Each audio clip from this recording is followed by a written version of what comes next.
Krishna, Hare Hare,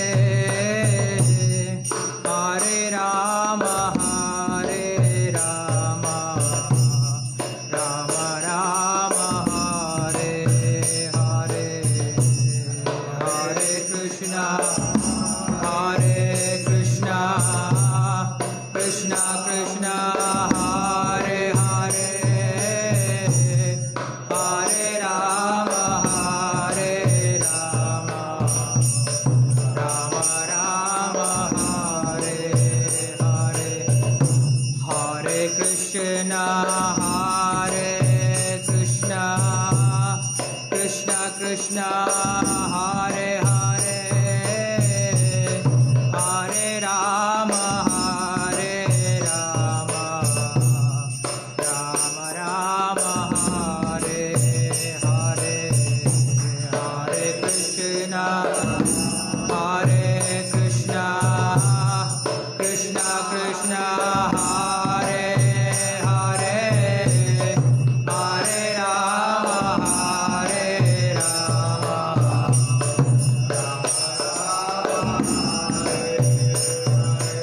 Hare Krishna, Hare Krishna, Krishna Krishna, Hare Hare,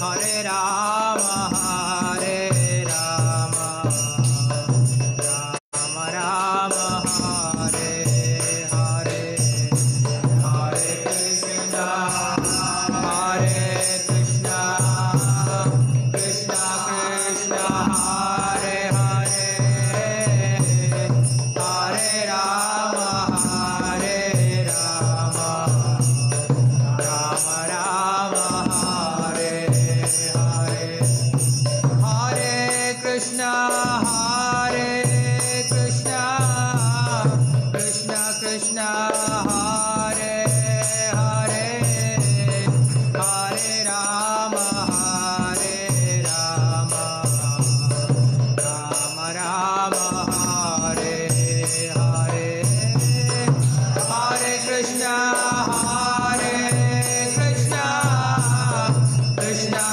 Krishna, Hare Hare, Hare Rama, Hare Rama, Rama Rama, Hare Hare, Hare Krishna, Hare Krishna, Krishna Krishna, Hare Hare, Hare Rama, Hare Rama, Rama Rama, Hare Hare, Hare Krishna, Hare Krishna, Krishna Krishna, Hare Hare, Hare Rama, Hare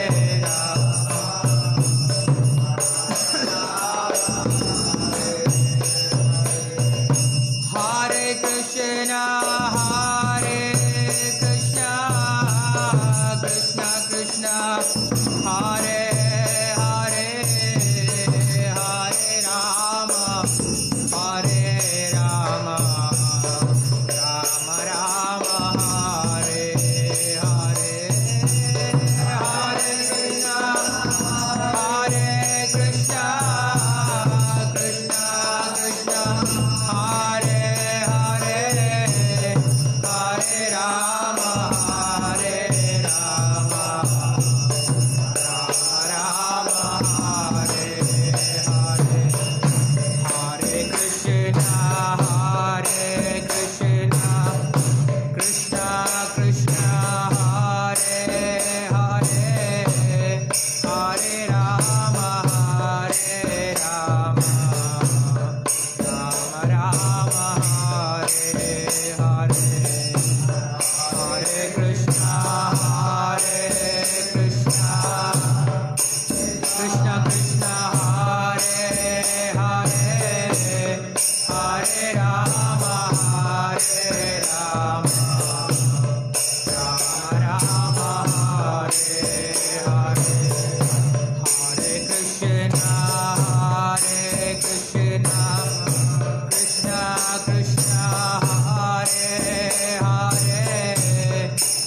Hare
हरिनाम संकीर्तन यज्ञ की जय, ग्रंथराज श्रीमद् भागवतम की जय, श्रील प्रभुपाद की जय।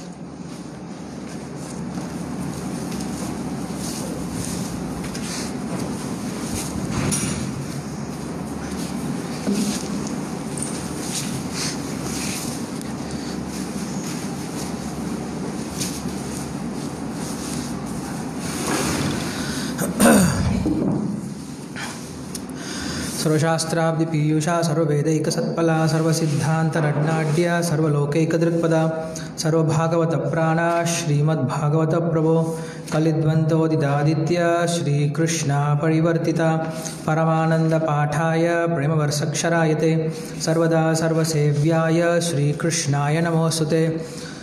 मदेकबन्धो मत्सङ्गिन् मद्गुरो मन्महादना मन्निस्तारक मद्भाग्य मदानन्द नमोस्तुते। असाधुस्साधु दादायिन् अतिनीचोत चाकर आनमुञ्चकदा शृण्मां प्रेम्णा हृत्कण्ठयो स्फुराः। ॐ नमो भगवते वासुदेवाय, ॐ नमो भगवते वासुदेवाय, ॐ नमो भगवते वासुदेवाय। नमो विष्णुपादाय कृष्णप्रेष्ठाय भूतले श्रीमते भक्ति विकास स्वामी इति नामिने। नमो विष्णुपादाय कृष्णप्रेष्ठाय भूतले श्रीमते भक्ति वेदांत स्वामी इति नामिने। नमस्ते सारस्वती देवे गौरवाणी प्रचारिणे निर्विशेष शून्यवादी पाश्चात्य देशतारिणे। जय श्री कृष्ण चैतन्य प्रभु नित्यानंद श्री अद्वैत गदाधर श्रीवासादि गौरभक्तवृंद। हरे कृष्ण कृष्ण कृष्ण हरे हरे, हरे राम राम राम हरे हरे। योऽन्तः प्रविश्य वाचमां प्रसुप्तां सञ्जीव्यत्य किल शक्तिधरस्वदाम्ना अन्यां हस्तचरणश्रवणत्वगादीन् प्राणान् नमो भगवते पुरुषाय तुभ्यं। पान्त्वस्मान् पुरुहूतवैरिबलवन्मातङ्गमाद्यद्घटा कुम्भोच्चातिविपाटनातिकपटुप्रत्येकवज्रायिताः श्रीमत्कण्ठीरवास्य प्रतसुनकर धारिधारातिदूरप्रध्वस्तत्वान्तः शान्तप्रवितमनसा भाविता भूरिभागैः। जन्मादिस्य तोन्मया यदर्शब्देषु अभिज्ञस्वराट् तेने ब्रह्महृदाय आदिकवये मुह्यन्ति यत्सूरयः तेजोवारिमृतामिता विनिमयो यत्र त्रिसर्गो मृषा धाम्नः स्वेन सदा निरस्तगोऽहं सत्यं परं धीमहि धर्मप्रोजितकैतवोऽत्र परमो निर्मत्सराणां सतां वेद्यं वास्तवम् अत्र वस्तुशिवतं तावत्रयोन्मूलनं श्रीमद्भागवते महामुनिकृते किं वात् परैरीश्वरः सत्यो हृत्य अवरुत्य कृतिभिः शुश्रूषभिस्तत्सनात् निगमकल्पतरोर्गलितं फलं सुखमुखात् अमृतत्वै संयुतं पिबत भागवतं रसमालयं मुहुरहो रसिकाः भुवि भावुकाः. ஹரே கிருஷ்ணா. ஸோ இந்த உத்தவ கீதை இன்னும் ஆரம்பிக்கவே இல்லை. ஆக்சுவலாக நம்ம தலைப்பு கொடுத்துட்டோம் உத்தவ கீதை அப்படின்ட்டு. உத்தவ கீதையை போகிறதுக்கு நம்மளுக்கு இன்னும் 2 அத்தியாயங்கள் இருக்குது. ஆனால் உத்தவ கீதைக்கு ஆரம்பமாக இல்லை அடிப்படையாக இருக்கக்கூடிய ஒரு சில விஷயங்கள் நம்ம பார்த்துட்ருக்கோம். இதில் நிமி அப்படின்ற மகாராஜா, மித்திலையை சேர்ந்த அந்த நிமி அப்படின்ற மகாராஜர் யஜ்யம் செஞ்சிட்ருக்கார். ஸோ அந்த யஜ்யத்தில் நவயோகேந்திரர்கள் பரதருடைய நவயோகேந்திரர்கள் திடீர்னு தோன்றுறாங்க. தோன்றி அங்கே அவங்க எதுவும் பேச ஆரம்பிக்கவே இல்லை. அவங்க பேச ஆரம்பிக்கிறதுக்கு முன்னாடியே இவர் கேள்வி கேட்க ஆரம்பிச்சிட்டார். ஸோ அவர் 9 கேள்விகளை கேட்குறார். அந்த 9 கேள்விகளுக்கும் 9 ரிஷிகள் பதிலளிக்கிறாங்க. அதில் நம்ம முதல்ல 2 கேள்விகளை பார்த்துருக்கோம். முதல் கேள்வியானது பாகவத தர்மம் அப்படின்னா என்ன அப்படிங்கிறத பார்த்தோம். அதுக்கப்புறம் மாயை பற்றி விளக்க சொன்னார். இந்த மாயை பற்றிய கேள்வி தான் பார்த்துட்ருக்கோம். அதில் போன விஷயத்தில் 2 கேள்வி பார்த்துருக்கோம், 3 கேள்வி பார்த்துருக்கோமா?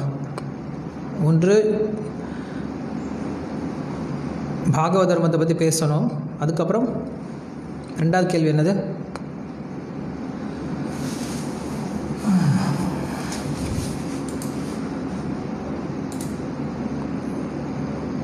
ஹரே கிருஷ்ணா. சொல்லுங்க ப்ரோ. ஹரே கிருஷ்ணா. நம்ம முதல்ல ஹையஸ்ட் ஃபுட், அதாவது பாகவத தர்மம் பேசணும். அடுத்தது தர்மத்தை பற்றி பேசணும். 2வது விஷயம். 3வது தான் பார்த்துட்டு இருக்கோம், external energy of Vishnu. So Antariksha Rishi பேசுகிறேன். அது 5வது ஸ்லோகம் வரைக்கும் நம்ம பார்த்துருக்கோம். கரெக்ட். ஸோ ஃபஸ்ட்டு ஸ்லோகத்தில் நம்ம எதை பார்த்தோம் அப்படின்னா பாகவத தர்மத்துடைய உயர்ந்த நிலையை பற்றி பார்த்தோம். அதுக்கப்புறம் அந்த பாகவதன் அப்படின்னா யார் அப்படின்னு சொல்லி கேட்கும் பொழுது அதில் 3 வகையான பாகவதர்களை பற்றி சொன்னார். கனிஷ்ட, மத்தியம, உத்தம அப்படின்ட்டு 3 வகையான பாகவதர்களை பற்றி சொல்லிவிட்டு அந்த உத்தம அதிகாரியோடைய குணங்களை பற்றி ரொம்ப விஸ்தாரமாக விவரித்தார். அது முடித்த பின்னாடி அந்த கேள்வியிலேருந்து அவர் சொன்ன விஷயத்துலேருந்து ஒரு கேள்வியை பிடிச்சிக்கிட்டார். எப்படி எல்லா இடத்துலையும் பகவானை பார்க்குறாரு அப்படின்ற அந்த ஒரு விஷயத்துலேருந்து ஃபஸ்ட்டு பதிலிருந்து 2வது கேள்வி வந்தது. அதுக்கப்புறம் அந்த பாகவத தர்மத்தை பற்றி கேட்டு முடித்த பின்னாடி, அந்த பாகவதரை பற்றி கேட்டு முடித்த பின்னாடி எனக்கு மாயை பற்றி சொல்லுங்கள், இந்த உலகத்தை கட்டி காக்கக்கூடிய அந்த மாயை எப்படிப்பட்டது அப்படின்றத சொல்லுங்கள் அப்படின்னு சொல்லி சொன்னார். ஸோ அந்த மாயை பற்றி பேசிகிட்டு இருக்கார். அதில் நம்ம போன வகுப்பில் என்ன பார்த்தோம் அப்படின்னா ஒரே ஸ்லோகத்துக்கு எப்படி 2 வகையான அர்த்தம் தெரியும் அப்படின்றத பார்த்தோம். அந்த ஸ்லோகத்தில் பொதுவாக என்ன சொல்ல வர்றார், யார் ஒருத்தர் இந்த உடலை நான் தான் இந்த உடலுக்கு சொந்தக்காரன் அப்படின்னு நினைக்கிறானோ அவன் என்ன ஆகிறான், முக்குணத்தினுடைய கட்டுப்பாட்டு கீழே வந்துட்டு அதுக்கப்புறம் புலநுகர்ச்சி பொருட்களோட தொடர்பு ஏற்பட்டதுனால என்ன ஆகிறான், மறுபடியும் இந்த உலகத்தில் பந்தப்படுகிறான் அப்படின்னு சொல்லி சொல்கிறார். ஆனால் யார் ஒருத்தர் இந்த உடலுக்கு மட்டும் கிடையாது, எல்லாத்துக்கும் சொந்தக்காரர் கிருஷ்ணர் மட்டும்தான் அப்படிங்கிற விஷயத்தை யார் ஒருத்தர் அந்த பிரபு அப்படின்ற விஷயத்தை பகவானுக்கு கொடுத்துட்டாங்களோ, பகவானுக்கு உண்மையாலுமே அந்த குணம் இருக்குது, அதை யார் ஒத்துக்கிட்டாங்களோ அதுதான் முக்கியம். பக்தி அப்படின்னா நம்ம பகவானை ஏற்றுக்கிறோம், நம்ம பகவான் ஆக்கிறது கிடையாது, பகவானாக தான் இருக்கார். நம்ம தான் பகவான் ஆக்க போகிறது கிடையாது, நம்ம வணங்குறதுனால தான் பகவான் ஏதோ வாழ போகிறது கிடையாது. பக்தி அப்படின்னா இருக்கக்கூடிய பகவானுடைய உயர்தன்மையை, அவருடைய உயர்ந்த குணத்தை ஏற்றுக்கிறது தான் பக்தி அப்படின்னு சொல்லி சொல்கிறோம். ஸோ அந்த விஷயத்தை என்ன பண்ணுறோம், யார் ஒருத்தர் பகவானை தன்னுடைய பிரபுவாக, தன்னுடைய தலைவராக யார் ஒருத்தர் ஏற்றுக்கிட்டாங்களோ அப்படிப்பட்ட பக்தருடைய அந்த குணங்களை பகவான் அனுபவிக்க ஆரம்பிக்கிறார். எப்போ பகவான் பக்தருடைய குணங்களை அனுபவிக்க ஆரம்பிக்கிறாரோ அப்போ என்ன ஆகிறார், யாருடைய குணத்தை அனுபவித்தாலும் அவங்களுக்கு நம்ம போய் மாட்டிப்போம். அதான் விஷயம். இப்போ அடுத்த ஸ்லோகத்தில் அதுதான் வரப்போகுது. எப்போ நம்ம ஒரு பொருள் நம்ம அனுபவிக்க ஆரம்பிக்கிறோமோ அப்போ அதில் போய் மாட்டிப்போம். நம்ம எப்படி வந்து ஒரு தேனீயானது ஒரு மலரில் இருக்கக்கூடிய தேனை போய் சுவைக்க போனால் என்ன ஆகுது, அங்கே போய் மாட்டிக்கும். ஸோ அதே போல் பகவான் என்ன பண்ணுறாரா, பக்தர்கிட்ட மாட்டிக்கிறாரா. என்ன சொல்கிறாங்க, இது வந்து மாட்டிக்கிறது அப்படின்னா எதிர்மறையாக கிடையாது. பக்தனுடைய அந்த அன்பு அப்படிங்கிற ஒரு கயிற்றினால் கட்டப்படுறார். நம்ம இது யசோதாமாவுடைய சரித்திரத்திலே பார்த்துருக்கோம். கிருஷ்ண லீலையில் யசோதா அம்மா என்ன பண்ணுறாங்க, கிருஷ்ணர் வந்து தன்னுடைய அன்பு அப்படின்ற கயிற்றினால தான் கட்டினாங்க அப்படின்னு சொல்லி பார்த்தோம். ஸோ அப்படி அங்கே ஒரு சின்ன வித்தியாசத்தை காட்டுறார் ஜீவ கோஸ்வாமி. எப்படி நம்ம வாழ்க்கையை கொஞ்சம் மாற்றிக்கணும் அப்படின்ட்டு, நான் அனுபவிப்பாளன், நான் தான் வந்து இதுக்கு சொந்தக்காரன் அப்படிங்கிற விஷயத்தை விட்டுட்டு, இது பகவான் கொடுத்தது, இது நான் பகவானுக்காக பண்ணுறேன், இந்த விஷயத்தினுடைய இறுதி பலன் பகவானுக்காக அப்படின்ட்டு யார் ஒருத்தர் இந்த மாதிரி தன்னுடைய வாழ்க்கையை நடத்த ஆரம்பிக்கிறாங்களோ அவங்க என்ன ஆகிறது கிடையாது, எந்த ஒரு விஷயத்துலையும் மாட்டிக்கிறது கிடையாது. பகவான் என்ன பண்ணுறாரா, அவங்கள அப்படி கொண்டாட ஆரம்பிச்சார், பகவான் ஏற்றுக்கிறாரு. ஸோ அதான் இங்கே சொல்கிறார், சாதவோ ஹிருதயம் மஹ்யம் சாதுனாம் ஹிருதயம் தேவம் மத் அந்தியத் தேன ஜானாதி நாகம் தேபியோ மனாக் அபி. என்ன சொல்கிறார், சாது என்னுடைய இதயத்தில் இருக்கார், நானும் சாதுனுடைய இதயத்தில் இருக்கேன். எனக்கு அவர் விட்டால் வேறு எதுவும் தெரியாது, அவருக்கு என்னை விட்டால் வேறு யாரும் தெரியாது. உண்மையில் கிருஷ்ணர் சொல்கிறார், சமூகம் சர்வபூதேஷு நமே துவேஷோஸ்தி ந பிரியா அப்படின்னு சொல்லி சொல்கிறார். எல்லாருக்கும் நான் சமமாக தான் இருக்குன்னு சொல்லி சொல்கிறார். ஆனால் என்ன சொல்கிறார், ஏ பஜந்தி து மாம் பக்தியா மயி தேசு சாப்பியம் அப்படின்னு சொல்லி சொல்கிறார். எல்லாருக்கும் சமமாக இருக்கிறேன், இருந்தாலும் நான் ஒருத்தனுக்கு என்ன பண்ணுறேன், என்னுடைய பக்தனுக்கு விசேஷமான கருணையை கொடுக்குறேன். மகாபாரத கட்டத்தில் நாங்கள் இன்றைக்கி படிக்க போகிறோம். உத்தியோக பருவத்தில் நேற்றே பார்த்தோம். உத்தியோக பருவத்தில் என்ன ஆகுது, துரியோதனனும் அர்ஜுனன் 2 பேரும் வந்து கிருஷ்ணர் பார்க்க வராங்க. 2 பேரும் வந்து கிருஷ்ணர்கிட்ட வந்து உதவி கேட்க வராங்க. உண்மையில் அர்ஜுனன் உதவி கேட்க வரல, அர்ஜுனன் வந்து தர்ஷனம் பார்த்துட்டு போகலாம், கிருஷ்ணரை பார்த்துட்டு போகலான்னு தான் வரான். அவர்கிட்ட வந்து உதவி கேட்கணும் அப்படின்னு வரல. அங்கே வந்திருக்கும் பொழுது துரியோதனன்கிட்ட துரியோதனன் முதல்ல சொல்கிறேன், நான் தான் பெரியவன், எனக்கு தான் முதல்ல தரணும் அப்படின்ட்டு. சரிப்பா 2 பேருக்கு சமமாகவே தரேன், என்ன வேணும்னு சொல்லி கேளுங்க அப்படின்னு சொல்லி உடனே துரியோதனன் முந்திக்கிட்டான், எனக்கு வந்து என்ன கொடுங்க, உங்களுடைய சேனையெல்லாம் கொடுங்க அப்படின்னு சொல்லிட்டு கேட்டார். கேட்ட மாதிரி கிருஷ்ணர் கொடுத்துட்டார். கொடுத்த பின்னாடி இங்கே நான் பார்க்கலாம் கிருஷ்ணர் எப்படி இருக்காரு, சமூகம் சர்வபூதேஷு, யார்கிட்டையும் வந்து பாகுபாடு பார்க்குறது கிடையாது. ஏன்னா இதே கிருஷ்ணர் இன்னும் கொஞ்ச நாள் கழித்து அங்கே போகிறார், தூதுவனாக போகிறார். ஸோ போகும்போது இதே கிருஷ்ணரை தான் துரியோதனன் வந்து கட்டுறான்னு சொல்லி சொல்லுவான். 100 பேரை விட்டு அந்த கிருஷ்ணனை கட்டுறா அப்படின்னு சொல்லி ஆர்டர் போட போகிறான். அப்படி தெரிஞ்சிருந்து என்ன பண்ணுறார் கிருஷ்ணர், அவனுக்கு தன்னுடைய எல்லா சேனைகளையும் கொடுத்து அனுப்புகிறார். இதுதான் சமூகம் சர்வபூதேஷு. தன்கிட்ட ஒருத்தன் பொறாமையோடு இருக்கான், தன்னை ஒருத்தன் வந்து கிருஷ்ணருக்கு அப்படி யாரும் தெரியாது. கிருஷ்ணருக்கு வந்து யார்கிட்டையும் வந்து பொறாமை யார்கிட்டையும் கிடையாது. கிருஷ்ணன் என்ன பண்ணுறார், எல்லாத்துக்கும் சமமாக தான் இருக்கார். சமூகம் சர்வபூதேஷு நமே துவேஷோஸ்தி ந பிரியா. ஆனால் என்ன சொல்கிறார், ஏ பஜந்தி து மாம் பக்தியா. ஆனால் என்ன பண்ணுறார், அர்ஜுன்கிட்ட கேட்குற கிருஷ்ணன், ஏண்டா இப்படி நீ ஒரு அசம்பந்தமாக இருக்கிய, நான் கேட்ட உடனே என்ன பண்ணியிருக்கணும், நீ உடனே எனக்கு உங்களுடைய படையெல்லாம் கொடுங்கன்னு சொல்லி கேட்டுருக்கேன்டா, ஏன்டா இப்படி பண்ணல சொல்லி கேட்டா. கிருஷ்ணா படையை கொடுத்து வீரர்கள் அனுப்பி வச்சு எல்லாத்தையும் அனுப்பி ஒளிஞ்சிப்போ அப்படின்னு சொன்னால் என்ன பிரயோஜனம் இருக்குது? ஆனால் நீ என்கிட்ட வந்துட்டு அர்ஜுனன் நல்லா இருக்கணும், அர்ஜுனன் பாதுகாப்பாக இருக்கணும் அப்படின்னு நீ நினச்சாவே போதும், நான் பாதுகாப்பாக இருந்துடுவேன். நீ வந்து எனக்கு சண்டை போடுன்ற அவசியமே கிடையாது, உன்னுடைய இதயத்தில் நான் இருந்தாவே போதும் கிருஷ்ணா. அதுதான் முக்கியம். கிருஷ்ணர் எல்லாத்துக்கும் கொடுத்துருவார். ஆனால் கிருஷ்ணர் யாருடைய பக்கத்தில் இருக்கார் அப்படிங்கிறதா முக்கியம். ஸோ அதான் அங்கே அர்ஜுனன் சொல்கிறார், நீ எல்லாருக்கும் சமமாக தான் இருக்க, ஆனால் பக்தர்களுக்கு விசேஷமான கருணையை கொடுக்குற அப்படின்னு சொல்லி சொல்கிறார். ஸோ அதான் இங்கே சொல்கிறார். அப்படி தீட்ச காலே பக்த கரி ஆத்ம சமர்ப்பன் அப்படின்ட்டு நம்ம சைத்தன்ய சரிதாமிரத்தில் பார்க்குறோம். எந்த ஒரு பக்தர் தன்னை குரு கிட்ட முழுமையாக சரணாகதி பண்ணிட்டாரோ, இந்த விஷயம் எல்லாருக்கும் ஒரு இதில் வந்து ஒரு கருத்து இருக்கும். நம்ம ஒரு முறை தீட்சை வாங்கிட்டோம் அப்படின்னா குரு நம்மளுடைய எல்லா விதமான பாவங்களையும் கர்மங்களையும் எடுத்துடுறார் அப்படின்னு சொல்லிட்டு நினச்சிட்டு இருக்காங்க. பட் கிருஷ்ணர் சொல்கிறார், நீ எந்த அளவுக்கு என்கிட்ட சரணாகதி பண்ணுறியோ அந்த அளவுக்கு நான் உங்ககிட்ட ரெசிப்ரோகேட் பண்ணுறேன் அப்படின்னு சொல்லி சொல்கிறார். ஏதாமா பிரபத்தியந்தே தாம் ததைவ பஜாமியம். நீ என்கிட்ட 10% சரணாகதி பண்ணிருந்த அப்படின்னா நான் உங்ககிட்ட 10% சரணாகதி பண்ணுவேன். எப்போ ஒருத்தர் 100% கிருஷ்ணர்கிட்ட சரணாகதி பண்ணுறாங்களோ, குரு கிட்ட சரணாகதி பண்ணுறாங்களோ, அப்போ தான் என்ன பண்ணுறார், குரு அவனுடைய 100% கர்மாவை எடுக்கிறார். இல்லைன்னா நம்ம வந்து என்ன சொல்கிறது, சோம்பேறிகளை போயிடுவோம். குரு எல்லாம் பார்த்துப்பார், குரு எல்லாம் பார்த்துப்பார். குரு எல்லாம் பார்த்துக்க போகிறது கிடையாது. இந்த உத்தியோக பருவத்தை பற்றி பேசிகிட்டு இருக்கும்போது மகாபாரத்தில் ஒரு நல்ல ஒரு கன்வர்சேஷன் வரும். உத்தியோகம் அப்படின்னா என்னது, உத்தியோக பருவம் அப்படின்னா என்னது அப்படின்னா முயற்சியை தூண்டுறது அப்படிங்கிறத உத்தியோக பருவம். என்னென்னா பௌருஷவாதம் அதே போல் ஆன்மீகவாதம் அப்படி 2 பேர் இருக்காங்க. பௌருஷவாதிகள் அப்படின்னா எல்லாமே என்னால் முடியும், என்னுடைய திறமையினால் என்னுடைய சக்தினால் நான் எதையும் சாதிக்க வல்லவன் அப்படின்னு நினைக்கிறது பௌருஷவாதம். ஆன்மீகவாதிகள் எப்படி இருப்பாங்க ஒரு சிலர் அப்படின்னா எல்லாம் பகவான் பார்த்துப்பார், தெய்வமே அப்படின்னு உட்காந்துட்டு இருக்கிறது, தெய்வம் எல்லாம் பார்த்துப்பார். ஸோ இந்த விஷயத்தை நம்ம ராமாயணத்தில் பார்த்தோம். ராமாயணம் பார்த்துட்டு இருக்கும்போது அதில் ராமர் சொல்கிறார், லக்ஷ்மணன் வந்து கொதிக்கிறார், நம்ம பட்டாபிஷேகத்தை நிறுத்திடக்கூடாது, எப்படியாவது நம்ம அப்பா அம்மா 2 பேருக்கு புத்தி இல்லாமல் போயிடுச்சு, அவங்க 2 பேர்த்தையும் நம்ம சிறையில் அடிச்சுட்டு பட்டாபிஷேகம் பண்ணணும். உண்மையில் வயசாகிடுச்சுன்னா அவங்க அப்பா அம்மா ஆயிடுவாங்க, பெரியவங்க ஆயிடுவாங்களா, உண்மையில் ஞானம் இருக்கவங்க தான் பெரியவங்க, இதை நம்ம ஏற்றுக்கூடாது அப்படின்னு சொல்லிட்டு எவ்வளோ முயற்சி பண்ணுறார், பேச முயற்சி பண்ணுறார். அது கிருஷ்ணர் நிறைய பதில் சொல்கிறார்.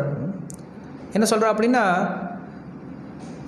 ஒருத்தன் இத்தனை விஷயம் நடந்திருக்கு, நேற்று வரைக்கும் என்ன இருக்குது, எனக்கு பட்டாபிஷேகம் அப்படின்ற வார்த்தை தான் வச்சுட்டு இருந்தோம், ஆனால் இன்றைக்கி என்ன ஆயிடுச்சு, அது மாறி போயிடுச்சு. காரணம் என்னது, தெய்வத்தினுடைய காரணம் தான் அப்படின்னு சொல்லும்போது அங்கே அவர் சொல்கிறார், எல்லாமே நம்ம தெய்வமேன்னு சொல்ல உட்காந்துட்டு இருக்கக்கூடாது, என்ன பண்ணணும், நம்முடைய முயற்சி இருக்கணும். முயற்சினால் என்ன பண்ணலாம், நம்ம தெய்வத்தினுடைய அந்த திட்டத்தை கூட, அதாவது அந்த விதியை கூட என்ன பண்ண முடியும், நம்மளால் மாற்றிட முடியும் அப்படின்னு சொல்லிட்டு நிறைய உதாரணங்களை சொல்கிறார். அவர் சொல்கிறது ஒன்றும் தப்பு கிடையாது. ஸோ அப்படி பிரபுபாதர் சொல்வார், God helps one who helps himself அப்படின்னு சொல்லுவார். யார் ஒருத்தர் தனக்குத்தானே உதவி பண்ணுறாங்களோ அவங்களுக்கு தான் என்ன பண்ணுறாரு, கடவுளும் உதவி பண்ண ஆரம்பிக்கிறார். ஸோ அப்படி நம்ம என்ன சொல்ல வந்தோம் அப்படின்னா, அப்படி எல்லாம் பண்ணுற தெய்வம் எல்லாத்தையும் பார்த்துப்பார் அப்படின்னா என்ன ஆயிரும், சோம்பேறிகளை உருவாக்குற தெய்வமை போயிடும். எல்லாம் கடவுள் பார்த்துப்பார் அப்படின்னு சொல்லி உட்காந்துட்டு இருந்தோம் அண்ணா என்ன ஆயிரும், நிறைய சோம்பேறிங்க உருவாக்கிடுவாங்க. ஸோ கிருஷ்ணர் அப்படி சோம்பேறிகளை உருவாக்கக்கூடிய கடவுள் கிடையாது. கிருஷ்ணன் என்ன பண்ணுறாரு, நீ முயற்சி செய், நான் அதுக்கு என்ன பண்ணுறேன், உறுதுணையாக இருக்கேன். ஸோ இங்கே என்ன பண்ணுறாரு, இவங்க துரியோதனர்கள் என்ன நினைக்கிறாங்க, என்னுடைய சக்தினால் நான் வெற்றி பெற்றோன்னு நினைக்கிறாங்க. அவங்கள அடக்கி இந்த பக்கம் தெய்வமே அப்படின்னு சொல்லி உட்காந்துருக்காங்க யுதிஷ்டிரர். அவங்கள கொஞ்சம் உத்வேகப்படுத்தி அவங்கள போர் செய்ய தூண்டி விட்டு பகவான் என்ன பண்ணுறாங்க, அங்கே நின்றுட்டு அவங்களுக்கு பக்கபலமாக இருக்கார். இதுதான் நம்ம அங்கே பார்க்குறோம் உத்தியோக பருவத்தில். ஸோ அப்படி ஒரு ஆத்மாவை என்ன பண்ணணும், தீட்சை பெறக்கூடிய பக்தர் என்ன பண்ணணும், எல்லாம் குரு பார்த்துப்பார், எல்லாம் குரு பார்த்துப்பார். அவர் நம்மளுடைய பாவத்தெல்லாம் எடுத்துப்பார். அவர் எல்லாத்துக்கும் எல்லாமே அவருக்கு தெரியும் அப்படின்னு யாராவது அவர் நினச்சிட்டு இருந்தா அப்படின்னா அது தப்பான ஒரு முடிவு. காரணம் என்ன அப்படின்னா, குரு எப்போ பார்த்துப்பார் அப்படின்னா, எப்போ நம்ம குரு சொல்லக்கூடிய விஷயங்களை எடுத்து பண்ண ஆரம்பிக்கிறோமோ அப்போ தான் குரு பார்த்துப்பார். தவிர குரு எல்லாம் பார்த்துப்பார் அப்படின்னு நினச்சிட்டு இருந்தோம் அப்படின்னா அது நம்மளுடைய முட்டாள்தனம். அதான் சொல்கிறோம், தீட்சை காலத்தில் யார் ஒருத்தர் குரு கிட்ட தன்னை முழுமையாக சரணாகதி பண்ணிட்டாங்களோ அவங்களுடைய பாவத்தை எல்லாத்தையும் குரு எடுத்துப்பார். இல்லை எடுக்க போகிறது கிடையாது. ஏன் அவர் எடுத்துக்கணும், அவரே எடுத்துக்கணும் உங்களுடைய பாவத்தை. நீங்கள் செய்கிற பாவம்லாம் செஞ்சுட்டு அவர்கிட்ட போய் கொட்டு வரத்துக்கு அவர் ஒன்றும் ஜீசஸ் கிரைஸ்ட் மாதிரி கிடையாது, பாவ மன்னிப்பு கொடுத்து அனுப்புறதுக்கு. அவர் என்ன பண்ணுவார், உங்களுடைய பாவத்தை அழிக்கிறதுக்கான ப்ராசஸை கொடுக்குறாரு உங்களுக்கு. என்னது, ஹரே கிருஷ்ண மந்திர ஜபத்தில் உங்களுக்கு அந்த ஜபத்தில் உங்களுக்கு என்ன கொடுக்குறாரு, வழிமுறையை செய்கிறதுக்கு அனுமதி கொடுக்குறாரு. அதுக்கு உறுதுணையாகவும் இருக்கார். அப்படி தான் குரு என்ன பண்ணுறார், நம்முடைய கருணையை நம்முடைய பாவத்தை எடுக்கிறார். ஸோ அப்படி யார் ஒருத்தர் தீட்சா சமயத்தில் குரு கிட்ட தன்னை சரணாகதி பண்ணிட்டாங்களோ அப்படிப்பட்டவரை தானாகவே என்ன பண்ணுறாரா, கிருஷ்ணர் ஏற்றுக்கிறாரு. அதான் இங்கே சொல்கிறார்.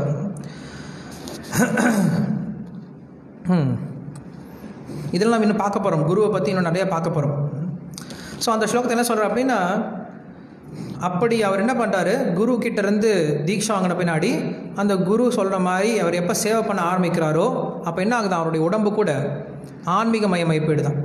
எப்போ ஒருத்தருடைய உடலானது ஆன்மீகமயமானதோ அந்த இடத்துல இருந்தால் அவனுக்கு சேவை அப்படிங்கிறது ஆரம்பிக்குது. கிருஷ்ணருக்கு சேவையானது ஆன்மீக உடலில் இருந்தால் செய்ய முடியும் அப்படின்னு சொல்கிறார். ஸ்ரீமத் பாகவத்தில் கிருஷ்ணர் சொல்கிறார், எப்போ ஒருத்தர் பிரம்மபூத்த பிரசன்ன ஆத்மா அப்படின்ட்டு தான் ஆத்மா அப்படிங்கிறத உணர்ந்து எந்தவித ஏக்கமும் எந்தவித புலம்பலும் இல்லாமல் எல்லாத்தையும் சமநோக்கத்தோடு பார்க்குறாங்களோ அந்த சமயத்தில் தான் பக்தி ஆரம்பிக்குது. அப்படிப்பட்ட பக்தியோடு நம்ம இந்த உடலை ஆன்மீகமயமாக்கணும். பின்னாடி தான் என்ன பண்ண போகிறோம், கிருஷ்ணருக்கு சேவை பண்ண போகிறோம். அது வரைக்கும் நம்ம பண்ணுறது எல்லாமே ஒரு ரிஹர்சல் தான். நம்ம என்ன பண்ணுறோம், குரு கிட்ட ரிஹர்சல் எடுத்துக்கிறோம், ப்ராக்டிஸ் எடுத்துக்கிறோம் அப்படின்னு சொல்லிட்டு அதுக்கப்புறம் சொல்கிறாங்க. அதுக்கப்புறம் என்ன சொல்கிறாங்க அப்படின்னா, சரி நம்மளுக்கு தான் தெரிஞ்சு போச்சு, நம்மளுடைய பூர்வ ஜென்ம கர்மா பிரகாரம் தான் நம்மளுக்கு எல்லாம் நடக்க போகுது. அப்புறம் நம்ம ஏன் கஷ்டப்பட்டு இருக்கணும்? எல்லாம் பூர்வ ஜென்ம கர்மா பிரகாரம் தான் நடக்க போகுது. அப்புறம் நம்ம ஏன் முயற்சி பண்ணிட்டு இருக்கணும்? நம்ம ஏன் கஷ்டப்பட்டுருக்கணும்? நம்ம வந்து புது புது கர்மங்களை வந்து ஏன் இன்னும் பண்ணிகிட்டு இருக்கணும்? எல்லாம் பூர்வ ஜென்ம கர்மா தானே அப்படின்னு சொல்லி நினைக்கும் போது, இல்லையா, பூர்வ ஜென்ம கர்மானால நம்மளுக்கு இந்த உடம்பு கிடைச்சிருக்கு. இந்த உடம்புல நம்ம என்ன பண்ணணும்? புது புது கர்மங்களை உற்பத்தி பண்ணாமல் இந்த உடம்புல இருந்துக்கிட்டு அடுத்த உடம்புக்கு போகும்போது இந்த எல்லா விதமான கர்மங்களையும் அழிக்கிறதுக்கு உண்டான காரியத்தை பார்க்கலாம் அப்படின்னு சொல்கிறார். இதுக்கு உதாரணம் என்ன சொல்கிறார் அப்படின்னா, இப்போ ஒருத்தர் வந்து ஃப்ளைட் டிக்கெட் வாங்கிட்டார். ஃப்ளைட் டிக்கெட் வாங்கிட்டு ஃப்ளைட்டில் கிளம்புறாரு அப்படின்னா அது வந்து என்ன அர்த்தம்? இப்போ அவருக்கு பிடிக்குதோ பிடிக்கலையோ ஃப்ளைட்டில் போய் தான் ஆகணும். ஏன்னா அவர் ஃப்ளைட் டிக்கெட் வாங்கிட்டார். அது அவங்களுடைய கர்மம், பிறந்தாச்சு. ஸோ பிறந்த பின்னாடி அதுக்கப்புறம் என்ன பண்ணுறாங்களா, அந்த ஃப்ளைட்டுக்கு போன பின்னாடி அந்த ஃப்ளைட்டில் உட்காந்துட்டு அவர் எதை சாப்பிடணும், எதை சாப்பிடக்கூடாது, எப்படி இருக்கணும், எப்படி இருக்கக்கூடாது அப்படிங்கிறது அவருடைய விருப்பம். அதை வந்து யாரும் மாற்ற முடியாது. அது என்ன பண்ணலாம், அவர் டிசைட் பண்ணலாம். அது வந்து எந்த ஒரு ஃப்ளைட் கம்பெனியும் வந்து புஷ் பண்ண முடியாது. எந்த ஒரு ஃப்ளைட் கம்பெனி நீங்கள் சாப்பிட்டு தான் ஆகணும் அப்படின்னு சொல்லி யாரும் சொல்ல முடியாது. இல்லை நீங்கள் வந்து இவங்ககிட்ட பேசக்கூடாது, இவங்ககிட்ட தான் பேசணும் அப்படின்னு யாரும் சொல்ல முடியாது. ஸோ என்ன பண்ணலாம், அது அவங்களுடைய சுதந்திரம். அவன் தேவையில்லாத விஷயத்தை சாப்பிட்டு உடம்பையும் கெடுத்துக்கலாம். இல்லை அந்த விமானத்தில் பயணம் பண்ணும்போது தேவையில்லாத விஷயங்களை செஞ்சு அந்த விமானத்துலேருந்து இறங்கின பின்னாடி ஜெயிலுக்கும் போகலாம். இல்லையா, அந்த ஃப்ளைட்லேயே நல்ல மனிதர்களோட ஏதாவது ஒரு நல்ல மனிதர்களுடைய சகவாசத்தினால அடுத்தது அந்த ஃப்ளைட்லேருந்து இறங்கின பின்னாடி ஒரு பெரிய இடத்துக்கும் போய் சேரலாம். ஸோ இந்த சுதந்திரமானது நம்மக்கிட்ட தான் இருக்குது. அதனால் இந்த உடலை பெற்ற ஆத்மாவானது, மனித உடலை பெற்ற ஆத்மாவானது இந்த மனித உடலை சரியாக உபயோகப்படுத்திக்கிறது நம்ம கையில் தான் இருக்குது அப்படின்னு சொல்லி சொல்கிறார். அதனால் நம்முடைய கர்மத்துக்கு நாம் தான் பொறுப்பு, பகவான் பொறுப்பாக முடியாது. எல்லாம் சொல்லிடுவாங்க, எல்லாம் கடவுள் தான் காரணம், எல்லாம் கடவுள் தான் காரணம். ஏன்டா அப்படி பண்ண? கடவுள் நினச்சார், அப்படி நடந்துருச்சு, நான் என்ன பண்ண முடியும்? கடவுள் தான் அந்த புத்தி கொடுத்தார். எனக்கு கடவுள் புத்தி கொடுப்பாரு, நான் உனக்கு கெட்டது பண்ணுறது கடவுள் புத்தி கொடுப்பாரு, என்ன கொடுக்க போகிறது கிடையாது. இதுக்கு உதாரணம் இருக்குது. என்ன உதாரணம் சொல்கிறாங்க அப்படின்னா, இப்போ வந்து உங்களுக்கு முன்னாடியே சொல்லியிருப்பேன் நினைக்கிறேன், இந்த லைட் இருக்குது. ஸோ லைட் இருக்குது அப்படின்னா லைட்டு கீழே உட்காந்து என்ன பண்ணலாம், ஒருத்தன் புக்கும் படிக்கலாம், உட்காந்து நல்ல விஷயங்களை படித்து தெரிஞ்சுக்கலாம், எழுதி தெரிஞ்சுக்கலாம், நல்ல விஷயங்களை கற்றுக்கலாம். அதே லைட்டு கீழே உட்காந்து நம்ம என்ன பண்ணலாம், சீட்டும் ஆடலாம், தேவையில்லாத குடியும் குடிக்கலாம். ஸோ இது எல்லாமே அவன் கையில் தான் இருக்குது. லைட்டு வந்து என்றைக்கும் சொல்லாது நீ வந்து குடி அப்படின்னு சொல்லி சொல்லாது. அதே போல் லைட் என்ன பண்ணாது, உங்களை படி அப்படின்னு சொல்லி சொல்லாது. லைட் என்ன பண்ணும், உங்களுக்கு உதவி பண்ணும், அவ்வளோதான். ஸோ அந்த லைட்டை நம்ம எப்படி யூஸ் பண்ணுறது அப்படிங்கிறது யார்கிட்ட இருக்குது, நம்மக்கிட்ட தான் இருக்குது. ஸோ அதே போல் என்ன பண்ணுறாரு பகவான், நம்மளை வந்து எந்த ஒரு விஷயத்துலையும் உந்துதல் படுத்துறதும் கிடையாது, எந்த ஒரு விஷயத்துலையும் பின்வாங்கிறதும் கிடையாது. என்ன பண்ணுறாரு, நின்று பார்த்துட்ருக்கார், நம்ம செய்யக்கூடிய காரியங்களுக்கு உதவிகரமாக இருக்கார், அவ்வளோதான் கடவுள் பண்ணுவார்.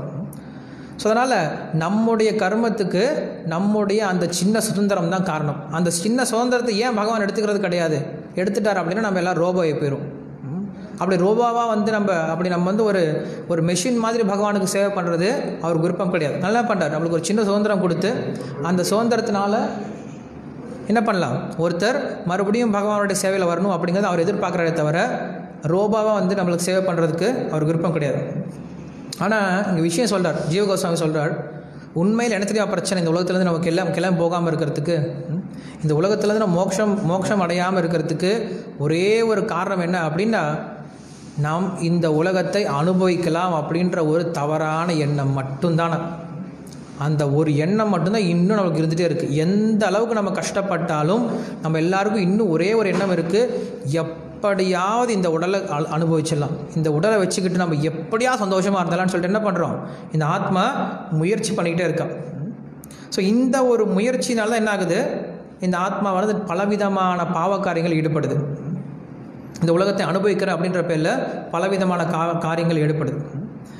ஸோ இப்படி அவன் ஏன் வந்து இந்த உலகத்திலேருந்து போக முடியல அப்படின்னா, அதுக்கு பிரகலாதர் சொல்கிறார், மதீர்ண கிருஷ்ண பரத சதோவா மிதோ பிபத்யேத கிரகபிரதானாம் அதாந்த கோபீர் விஷதாம் தமிஸ்ரம் புனச்சர்வித சர்வனானாம் அப்படின்னு சொல்லி சொல்கிறார். என்ன சொல்கிறாரு, மதீர்ண கிருஷ்ண பரத சதோவா, மதிஹி ந கிருஷ்ணா பரத சதோவா, அவங்களுக்கு கிருஷ்ணர் மேலே ஞாபகமே வராது, கிருஷ்ணர் மேலே எண்ணமே வராது. ஏன் வராது, மதீர்ண கிருஷ்ண பரத சதோவா மிதோ பிபத்யேத கிரகபிரதானாம் அப்படின்னு சொல்லி சொல்கிறார். மிதோ பிபத்தியத கிரகபிரதானாம், ஏன்னா அவங்க கிரகபிரதர்கள், கிரகவர்த்தர்கள் அப்படின்னா நான் இந்த உலகத்தை விட்டு போக மாட்டேன் அப்படின்னு எப்படி இருக்காங்களாம், உறுதியாக இருக்காங்களாம். மிதோபிபத்தியத கிரகவிரதானாம் அதாந்த கோபீர் விஷதாம் தமிஸ்ரம். அப்படி இந்த உலகத்தில் தான் இருப்பேன், இந்த உலகத்தை விட்டு நான் வெளில போக மாட்டேன் அப்படின்னு உறுதியாக இருக்கவங்க எங்கே போகிறாங்க? கண்டிப்பாக அதாந்த கோபிஹி. அதாந்த கோபிஹி அப்படின்னா அப்படி அவங்களால என்ன பண்ண முடியாது, புலன்களை அடக்க முடியாமல் என்ன பண்ணுறாங்க, கீழே கீழே கீழே போகிறாங்களாம். அந்த அப்படின்னா அந்தகாரம் அப்படி சொல்லக்கூடிய நரகத்தை நோக்கி போகிறாங்களாம். அப்படி என்ன தான் பண்ணுறாங்க இந்த உலகத்தில் அவங்க இருந்துக்கிட்டு? புனச்சர்வித சர்வனானாம். என்ன பண்ணுறாங்க இந்த உலகத்தில் இருந்துக்கிட்டு மறுபடியும் மென்னதையே மென்னு இந்த உலகத்தில் ஏதாவது ஒரு சந்தோஷம் வந்துடாதான், இந்த உலகத்தில் ஏதாவது ஒரு சந்தோஷம் வந்துடாதான்னு சொல்லிட்டு முயற்சி பண்ணிட்டே இருக்காங்களே தவிர அவங்களால இந்த உலகத்திலேருந்து வெளில போகிறது அப்படிங்கிறது சாத்தியமே இல்லாத விஷயமே போயிடுவோம். ஏன்னா அவங்க விரதம் வச்சுட்டு இருக்காங்க, நான் இந்த உலகத்துலேருந்து போக மாட்டேன் அப்படின்ட்டு. எப்போ நான் இந்த உலகத்துலேருந்து போகணும் அப்படின்ட்டு ஒருத்தர் முடிவு பண்ணிட்டானோ அப்போ தான் போக முடியும். மற்றபடி அவன் எவ்வளோ உபன்யாசம் கேட்டாலும், எவ்வளோ நாமஜபம் பண்ணாலும், எவ்வளோ பக்த சங்கத்தை எடுத்துக்கிட்டாலும் அவன் இன்னும் முடிவு பண்ணல, எனக்கு இந்த உலகம் போதும் அப்படின்னு முடிவு பண்ணல அப்படின்னா அவனால் கண்டிப்பாக இந்த உலகத்திலேருந்து போக முடியாது, வெளில போகவே முடியாது. நதே விது ஸ்வாத்தகதிம் ஹி விஷ்ணு துராசையா ஏ பைரர்த்தமானினா அப்படின்னு சொல்லுவார் பிரகாதர்.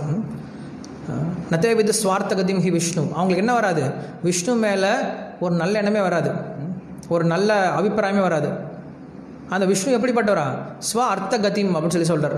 ஸ்வ அர்த்தகதிம் அப்படின்னா நமக்கு உண்மையிலேயே நல்லது அப்படின்னா அது விஷ்ணு மட்டும்தான். நமக்கு உண்மையிலே ஒருத்தர் நல்லது பண்ணுவார் அப்படின்னா அது விஷ்ணு மட்டும்தான். நதே விதுஹு, ஆனால் வராது, அந்த புத்தி வராது. ஏன் துராசையா ஏ பைரர்த்தமானினா. ஏன்னா அப்படிப்பட்ட மனிதர்கள் வெளிப்படையான இந்த உடல் மேலேயே, வெளிப்படையான இந்த உடல் தோற்றத்து மேலேயே பற்று வச்சு அவங்களுக்கு கிருஷ்ணன் மேலே வரப்போகிறது கிடையாது.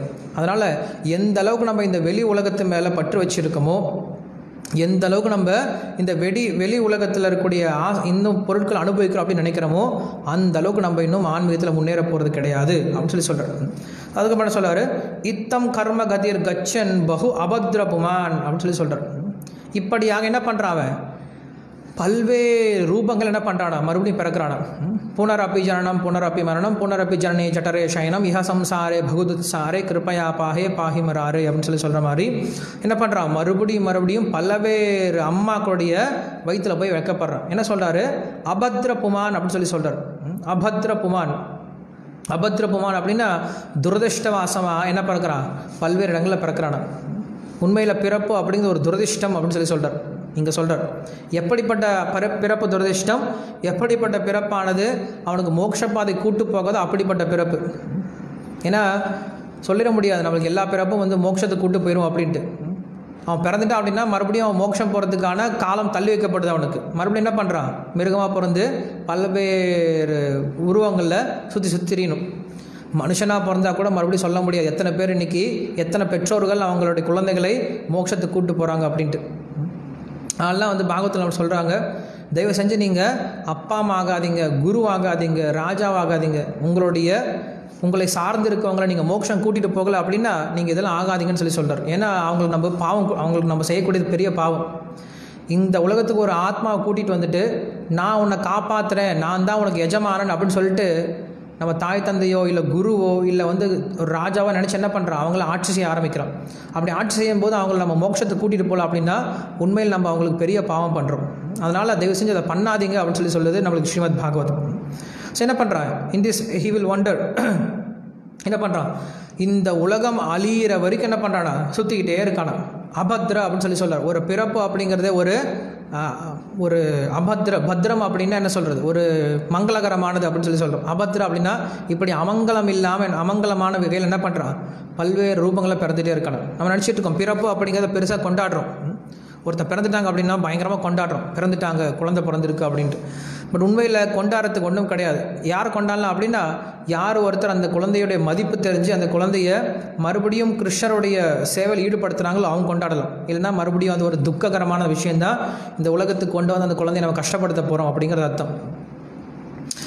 ஸோ என்ன பண்ணுறாரா, இப்படி இந்த உலகத்தில் இந்த ஆத்மாவை சுற்றிட்டு இருக்கும்போது எப்போ இந்த உலகத்தை முடிக்கணும் அப்படின்ற அந்த பிரளய காலம் வருது, அப்போ என்ன பண்ணுறாரு பகவான் எல்லாத்தையும் மறுபடியும் பின்னாடி இழுத்துக்கிறாரு. ஸோ பிரளய காலம் அப்படின்னு சொல்கிறோம். பிரளயம் அப்படின்னா என்னது, பிரலய லயம் அப்படின்னா எல்லாமே வந்து அடங்கிறது. பிரளய அப்படின்னா முழுமையாக எல்லாமே அடங்கிறது. அதுதான் பிரளயம் அப்படின்னு சொல்கிறோம். ஸோ இந்த உலகத்தில் 4 வகையான பிரளயங்கள் இருக்குது. நித்திய பிரளயம், நைமித்திக பிரளயம், பிராகிருத்திக பிரளயம், ஐகந்திக பிரளயம் அப்படின்ட்டு அத்தியந்திக பிரளயம் அப்படின்னு 4 வகையான பிரளயங்கள் இருக்குது. நித்திய பிரளயம் அப்படிங்கிறது தினசரி இறப்பு. தினசரி மக்கள் இறந்துகிட்டே இருக்காங்க, ஆயிரக்கணக்கில் லட்சக்கணக்கில் இறந்துட்டு இருக்காங்க. இது நித்தியமாக நடக்கக்கூடிய பிரளயம், டெய்லி நடக்கக்கூடிய ஒரு அழிவு. அதுக்கப்புறம் வரக்கூடியது நைமித்திக பிரளயம் அப்படின்னு சொல்கிறோம். நைமித்திக பிரளயம் அப்படின்னா ஒரு நிமித்தத்தினால, ஒரு காரணத்தினால் ஏற்படக்கூடிய பிரளயம். அதாவது பிரம்மாவுடைய ஒரு கல்பத்துக்கு ஒரு தடவை ஏற்படக்கூடிய பிரளயம் வந்து நைமித்திக பிரளயம். பிரம்மாவுடைய ஒரு நாள் முடிஞ்சுது அப்படின்னா அன்றைக்கி ஒரு பிரளயம் வரும், கல்பம் முடிஞ்ச பின்னாடி. அது வந்து நைமித்திக பிரளயம் அப்படின்னு சொல்கிறோம். அதுக்கப்புறம் வரக்கூடியது பிராகிருத்திக பிரளயம் அப்படின்னா பிரம்மாவுடைய வாழ்நாள் முடிஞ்சு போயிடுச்சு. வாழ்நாள் முடிஞ்சு போயிடுச்சு அப்படின்னா முழுமையாக நடக்கக்கூடிய ஒரு பிரளயம் அப்படிங்கிறது பிராகிருத்திக பிரளயம் அப்படின்னு சொல்கிறோம். அதுக்கப்புறம் வரக்கூடியது ஆத்தியந்திக பிரளயம். ஆத்தியந்திக பிரளயம் அப்படின்னா ஒரு ஆத்மாவானவன் தான் இந்த உலகத்தில் சம்சாரம் அப்படிங்கிற விஷயத்தை எரிச்சிட்டு அவன் என்ன பண்ணுறான், மோட்சம் போகிறான். ஸோ அப்படிப்பட்ட பிரளயமானதும் ஒரு பிரளயம் தான், ஆத்தியந்திக பிரளயம் அப்படின்னு சொல்கிறோம். ஸோ இங்கே நடக்கக்கூடிய பிரளயம் என்ன அப்படின்னா நைமித்திக பிரளயம். அதாவது பிரம்மா தூங்க போகிறார். அவன் என்ன பண்ணுறான், தூங்கும்போது பகவான் என்ன பண்ணுறார் அப்படின்னா அவர் என்ன பண்ணுறாரு, இந்த உலகத்தை எல்லாத்தையுமே அவர் வந்து மறுபடியும் தான் கூட இழுத்துக்க போகிறார். உபநிஷத்து நம்மளுக்கு என்ன உதாரணம் கொடுக்குது அப்படின்னா ஒரு 8 கால் பூச்சின்னு சொல்லி ஸ்பைடர். ஸ்பைடர் என்ன பண்ணும் அப்படின்னா தன்னுடைய வாயிலிருந்தே உமிழ்நீரை வச்சு என்ன பண்ணும், காப்வெப்பை வந்து கிரியேட் பண்ணும். காப்வெப் அப்படின்னா அந்த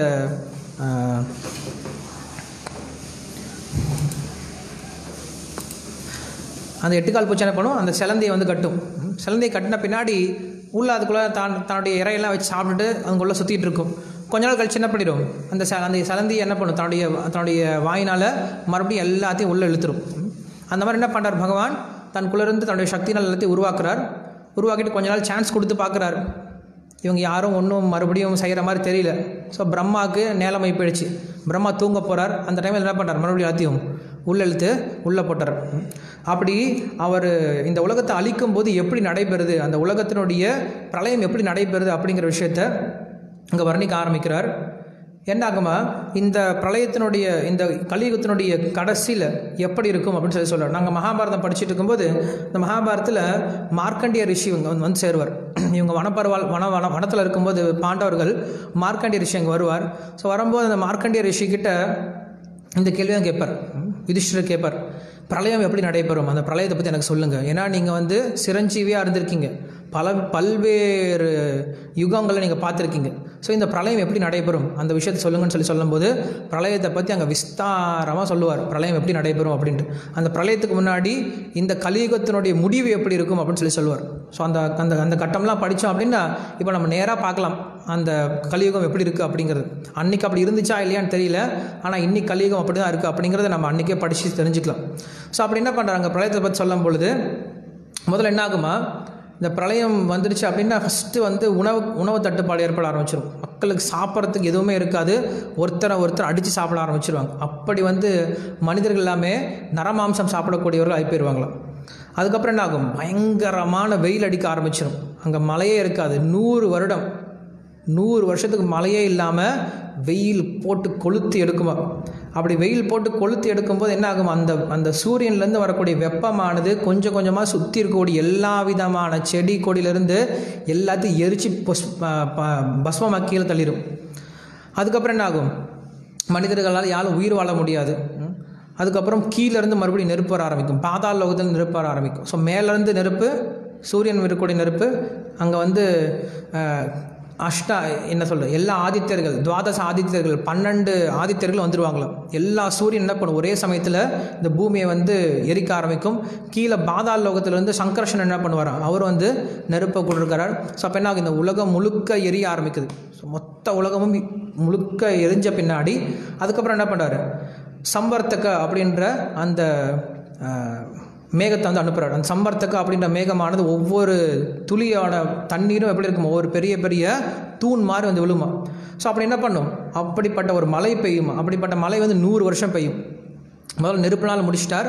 அதுக்கப்புறம் என்ன பண்ணுறாரு, மழையை அனுப்பி அது 100 வருஷம் பெய்யும் போது என்ன ஆகுது, மழையில் உலகம் முழுக்க என்ன போயிடுது, நிரம்பி போயிடுது. நிரம்பின பின்னாடி அவர் போயிடுறார், பிரம்மா போயிடுறார், அவர் வேலையை முடிச்சுட்டு போயிடுறார். அதுக்கப்புறம் பகவான் என்ன பண்ணுறார், எல்லாத்தையும் அவருடைய வாய்க்குள்ளே புகுத்துக்கிறார். அதை வந்து இங்கே சொல்லப்படக்கடல, ஆனால் அது வந்து மகாபாரதத்தில் பேசப்பட்டிருக்கு அதுக்கப்புறம் என்ன நடக்கும் அப்படின்ட்டு. ஆனால் இங்கே என்ன சொல்கிறாங்க அப்படின்னா, எப்படி பிரளயத்தில் இந்த பஞ்சபூதங்கள் எப்படி ஒன்றுக்கு ஒன்று உள்ளே போகுது அப்படின்னு சொல்லி சொல்கிறார். என்ன ஆகுது, பஞ்சபூதங்கள் சொல்லி சொல்கிறோம் இல்லையா, நிலம், நீர், நெருப்பு, காற்று, ஆகாயம் அப்படின்னு சொல்லி சொல்கிறோம். ஸோ இதில் ஆகாயம் அப்படின்னு எடுத்துக்கிட்டிங்க அப்படின்னா ஆகாயத்துக்கு ஒரே ஒரு குணம் தான் இருக்குது. ஆகாசம் அப்படிங்கிறது ஒரே ஒரு குணம் தான் இருக்குது. என்ன குணம் இருக்குது அப்படின்னா சப்தம், கேட்கக்கூடிய தன்மை. இந்த ஆகாசத்தில் ஆகாசம் அப்படின்னு இருக்கிறதுனால என்ன பண்ணுறோம், நம்ம கேட்க முடியுது. ஆகாஷவாணி அப்படின்னு சொல்லி சொல்கிறாங்க சப்தத்துக்கு. அந்த சப்தத்தை நீங்கள் என்ன பண்ண முடியாது, தொட முடியாது, உணர முடியாது, எதுவும் பண்ண முடியாது. சப்தத்தை கேட்க மட்டும்தான் முடியும். ஸோ ஆகாசம் அப்படிங்கிறது கேட்கக்கூடிய தன்மை கொண்டது ஆகாசம். அதுக்கப்புறம் இருக்கக்கூடியது என்னது, வாயு, காற்று. காற்றுக்கு என்ன இருக்குது, ரெண்டு தன்மை இருக்குது. ஒன்று தொடு உணர்வு, ரெண்டாவது கேட்கக்கூடிய தன்மை. இந்த ரெண்டு குணங்கள் கொண்டது வாயு. அதுக்கப்புறம் கொஞ்சம் வந்தீங்க அப்படின்னா நெருப்பு, அதுக்கு அடுத்தது. ஸோ நெருப்பு என்ன இருக்குது, உருவம் இருக்குது, அதே போல் தொடுத்தன்மை இருக்குது, அதே போல் நெருப்பில் சப்தமும் இருக்குது. இந்த 3 விஷயங்கள் இருக்குது நெருப்புக்கு. 4வது வந்தோம் அப்படின்னா நீர். ஸோ நீரில் பார்த்தா என்ன இருக்குது, சுவை இருக்குது, அதே போல் தொடு உணர்வு இருக்குது, அதே போல் ரூபம் இருக்குது, அதே போல் சப்தம் இருக்குது, தண்ணி இருக்குது. 4வது. கொஞ்சம் மேலே வந்தோம் அப்படின்னா 5வது என்னது, நிலம். ஸோ நிலத்துக்கு என்ன இருக்குது, வாசனை இருக்குது, மண் வாசனைன்னு சொல்லி சொல்கிறோம் இல்லையா. நிலத்தில் மண் வாசனை இருக்குது. இந்த மண் வாசனை, நிலத்தில் இருக்கக்கூடிய குணம் என்னது, மண் வாசனை இருக்குது, ரூபமும் இருக்குது, சுவையும் இருக்குது, தொடு உணர்வு இருக்குது, சப்தமும் இருக்குது. ஸோ என்ன ஆகுது, இப்போ பிரளயத்தில் என்ன ஆகுது, முதல்ல நிறைய தண்ணி வந்துருச்சு இல்லையா. தண்ணி வந்த பின்னாடி என்ன ஆகுது, இந்த பூமி மொத்தம் கரைஞ்சி போயிடுது. கரைஞ்சி இந்த வாயு, பெரிய வாயு வருமா, அந்த வாயு என்ன பண்ணுது, பூமியில் இருக்கக்கூடிய எல்லா விதமான அந்த கந்தம் சொல்லக்கூடிய அந்த வாசனைகள் எல்லாத்தையும் பூமியிலேருந்து எல்லாத்தையும் எடுத்துருமா. ஸோ பூமியிலேருந்து அந்த வாயுவானது எப்போ எல்லா விதமான அந்த வாசனை எடுத்துடுதோ அப்போ என்ன போயிடுது, பூமி ஒரு குணத்தை இழந்துடுது. அந்த ஒரு குணத்தை இழந்துருச்சு அப்படின்னு என்ன ஆகும், அது மறுபடியும் தண்ணியாக மாறி போயிடும். ஏன்னா 4 குணம் தான் இருக்குது. ஸோ 4 குணம் தண்ணிக்கு தான் இருக்குது. அந்த என்ன, பூமி தண்ணியாகி போயிடுது. அதுக்கப்புறம் என்ன பண்ணுது, வாயு மறுபடியும் தண்ணியில் இருக்கக்கூடிய ஒரு குணத்தை எடுத்துடுது. என்னது, சுவை எடுத்துடுது. சுவை எடுத்த பின்னாடி தண்ணியாக என்ன ஆகும், அந்த தண்ணியானது போய் நெருப்பில் போய் அந்தரிக்ஷம் ஆயிடும். அதுக்கப்புறம் என்ன பண்ணுது, நெருப்பிலிருந்து ஒரு குணம் ரூபத்தை எடுத்துருது. ஸோ அப்போ என்ன ஆகுது, நெருப்பானது வெறும் தொடு உணர்வாக மாறி போயிடும். அதுக்கப்புறம் தொடு உணர்ந்து அந்த வாயு எடுத்துருது. ஸோ இப்போ என்ன ஆகுதான், ஒன்றுக்கு என்ன ஆகிடுது, இன்னொன்றுக்குள்ளார என்ன ஆகிடுது, போய் அடங்கிடுது. அதுக்கப்புறம் கடைசியில் இந்த ஆகாசமானது கொண்டு போய் மனசுலையும், மனசானது புத்திலையும், புத்தியானது அகங்காரத்துலேயும், அகங்காரமானது மகத்தத்துவத்திலையும் போய் அடங்கி போயிடுது. ஸோ இந்த பிரளய விஷயத்தை பற்றி நம்ம முழுசாக தெரிஞ்சுக்கணும் அப்படின்னா விஷ்ணு புராணத்தில் நம்மளுக்கு தெரியும். விஷ்ணு புராணத்தில் எடுத்து பார்த்தோம் அப்படின்னா அதில் நம்மளுக்கு இந்த பிரளயம் எப்படி நடைபெறுது, இந்த சிருஷ்டி எப்படி நடைபெறுது, ஸ்திதி எப்படி இருக்குது, பிரளயம் எப்படி ஏற்படுது அப்படின்ட்டு விஷ்ணு புராணத்தில் நிறைய அங்கே சரித்திரம் இருக்குது. பஞ்சீகரணம் அப்படின்னு சொல்லுவாங்க. ஸோ நம்ம இன்றைக்கி வந்து அந்த டாப்பிக்கில் எடுத்து பேச போகிறது கிடையாது. என்றைக்காவது விஷ்ணு புராணம் படிக்கும்போது நம்ம இந்த உலகம் பிரபஞ்சத்தை பற்றியோடைய விஷயங்கள்லாம் பார்க்கலாம். ஸோ அப்படி என்ன பண்ணுறாரு, ஏஷ மாயா பகவதக சர்வஸ்திதி அந்தகாரிணி அப்படின்னு சொல்கிறார். ஸோ இப்படி அந்த மாயானவள் என்ன பண்ணுறா, ஏஷா மாயா அப்படின்னு சொல்கிறார் பகவதக. அவர் முடிக்கும் என்ன சொல்கிறார், ஏஷா மாயா, இப்படிப்பட்ட மாயை யாருடையதா, பகவதக கிருஷ்ணருடைய மாயை அப்படின்னு சொல்கிறார். கிருஷ்ணருடைய மாயை என்ன பண்ணுறாங்களா, சர்க்க ஸ்திதி அந்தகாரிணி அப்படின்னு சொல்கிறார். இந்த உலகத்தை படைத்து, இந்த உலகத்தை காத்து, இந்த உலகத்தை அழிக்கிறார் அப்படின்னு சொல்கிறார். ஸோ இந்த மாயை என்ன பண்ணுது, நம்மளுக்கு உண்மையில் நம்மளை இந்த உலகத்தில் வந்து வெளில வராமல் காத்துட்ருக்கான். வெளில வராமல் அப்படின்னா என்ன அர்த்தம், இந்த இந்த இந்த பொறாமையோட குணத்தோடு என்ன பண்ண முடியாது, நம்ம பக்தியை போய் அணுக முடியாது. இல்லை வந்து நான் அனுபவிக்கணும் அப்படின்ற குணத்தோட ஒருத்தர் போய் பக்தியை அணுக முடியாது, பகவான் அணுக முடியாது. அதனால் என்ன பண்ணுது, மாயையானது இந்த அனுபவிக்கக்கூடிய தன்மை என்ன பண்ணுது, குத்தி காட்டுது. நீ அனுபவிக்க முடியாது, நீ சந்தோஷமாக இருக்க முடியாது, இந்த உலகத்தில் நீ அனுபவிக்க முடியாது, கிருஷ்ணர் விட்டு அனுபவிக்க முடியாது அப்படிங்கிற விஷயத்த மறுபடியும் என்ன பண்ணுது, குத்தி காட்டி என்ன பண்ணுதா, ப்ரொடெக்ட் பண்ணுது நம்மளை. உண்மையில் அதுதான் நம்மளுக்கு உண்மையான பாதுகாப்பு. மாயை மட்டும் இல்லை அப்படின்னா இந்த உலகத்தில் நம்ம அனுபவிச்சுட்டே இருந்தோம் அப்படின்னா கிருஷ்ணரை மறந்து போயிடும். ஸோ மாயை என்ன பண்ணுது, நம்மளை அப்பப்போ நம்மளுக்கு என்ன பண்ணுது, ஞாபகப்படுத்திடுறது கிருஷ்ணர். ஸோ இப்படி இந்த வகையில் மாயை என்ன பண்ணுது, இந்த 3 வகையான காரியங்களை பண்ணிகிட்டு இருக்கு அப்படின்னு சொல்லிட்டு அங்கே முடிச்சிட்டார், பிரபுதர் முடிச்சிட்டார். பிரபுதர் கிடையாது, சாரி,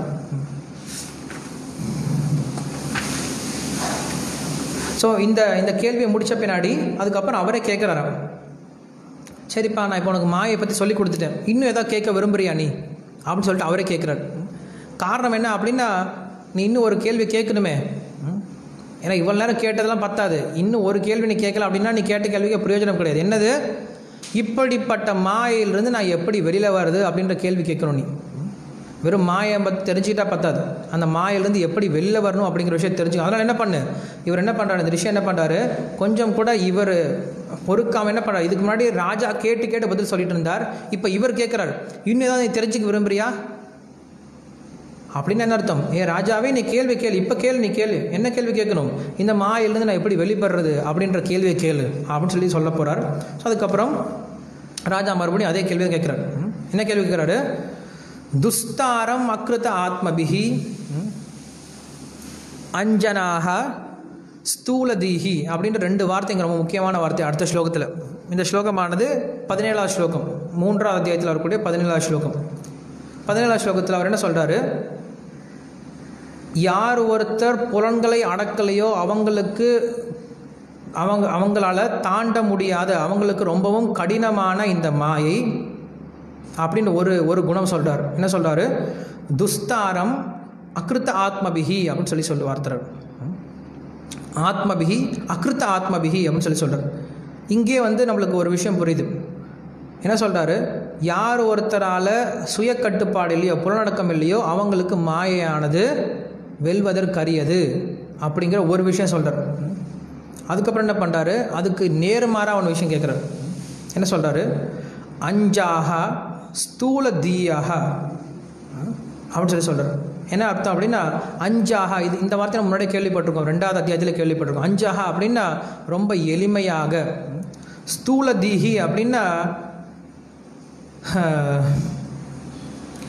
முட்டாள்தனமான பௌதிகவாதிகள், முட்டாள்தனமாக இந்த பௌதிக உலகத்தில் அனுபவிக்கலாம்னு நினச்சிட்டு இருக்காங்களே, அப்படிப்பட்ட முட்டாள் மக்களால் கூட எளிமையாக இந்த மாயை எப்படி வெல்லக்கூடியும் அப்படின்னு கேட்குறாரு.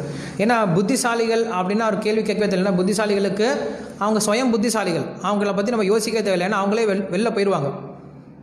நம்ம அவங்கள பற்றி பிரயோஜனம் கிடையாது, பேச பிரயோஜனம் கிடையாது. இங்கே என்ன பண்ணுறாரு, முட்டாள்களால் எப்படி வெளில போக முடியும்னு தான் கேட்குறாரு. முட்டாளாக இருக்கக்கூடிய பௌதிகவாதிகள் எப்படி இந்த வெல்வதற்கரிய, புலன்களை அடக்காதவர்களுக்கு வெல்வதறிய மாயை எப்படி ஒருத்தர் வெல்ல முடியும் அப்படின்ற கேள்வி கேட்குறாரு.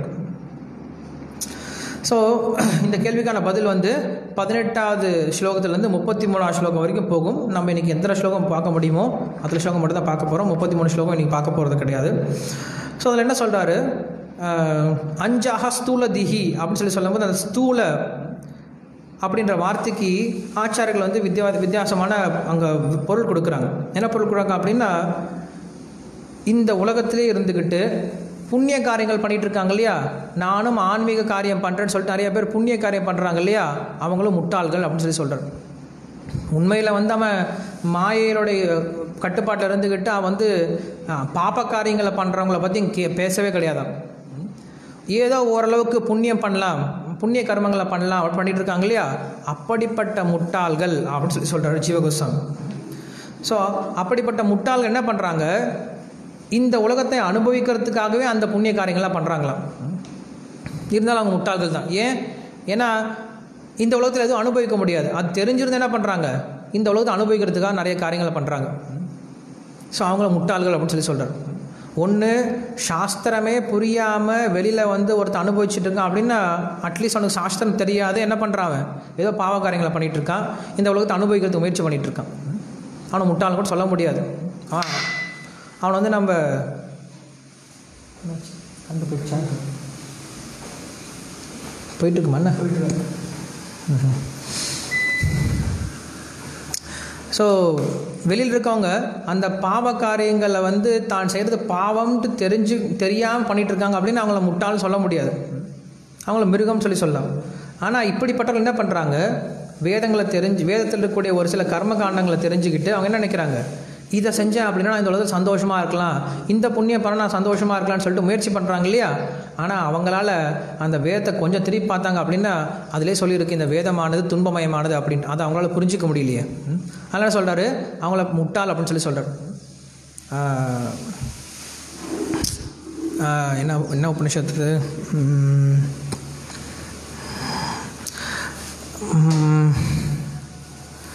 மார்க் இன்னொன்று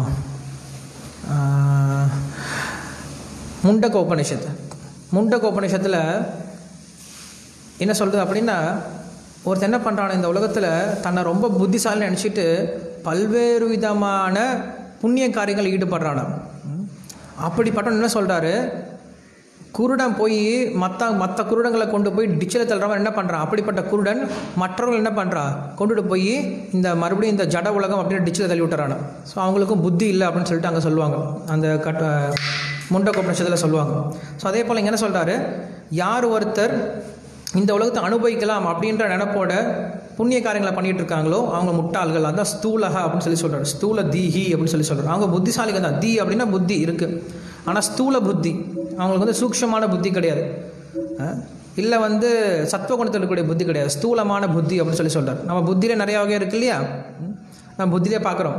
யார் வந்து பௌதிகவாதிகளாக இருக்காங்களோ அவங்களுக்கு ஒரு சில புத்திகள் இருக்குது. அதுக்கப்புறம் பிரம்மவாதிகள், அதுக்கப்புறம் இருக்கக்கூடிய கர்மவாதிகள், ஞானவாதிகளுக்கு ஒரு சில வகைகளுக்கும் ஒவ்வொருக்கும் ஒரு விதமான புத்திகள் இருக்குது. ஸோ அதில் இங்கே என்ன சொல்கிறாரு, ஸ்தூல தீஹி அப்படின்னு சொல்லி சொல்கிறார். அப்புறம் என்ன சொல்கிறாரு, அக்ருத்த ஆத்மபிஹி துஸ்தாரம் அக்ருத்தம் ஆத்மிபிஹி அப்படின்ற வார்த்தைக்கு இன்னொரு உதாரணம் கொடுக்குறார், இன்னொரு விளக்கம் கொடுக்குறார். யார் ஒருத்தருக்கு புலன்கள் அடங்கவில்லையோ அவங்களுக்கு இந்த மாயை கடக்கிறது அரிது அப்படிங்கிற ஒரு அர்த்தம். அதுக்கு இன்னொரு அர்த்தம் கொடுக்குறார் ஜீவகோஸ்வாமி. என்ன சொல்கிறாரு, அக்ருத்த ஆத்மபிஹி அப்படின்னு அர்த்தமா, அபூர்ணத்துவம் அப்படின்னு சொல்லி சொல்கிறார்.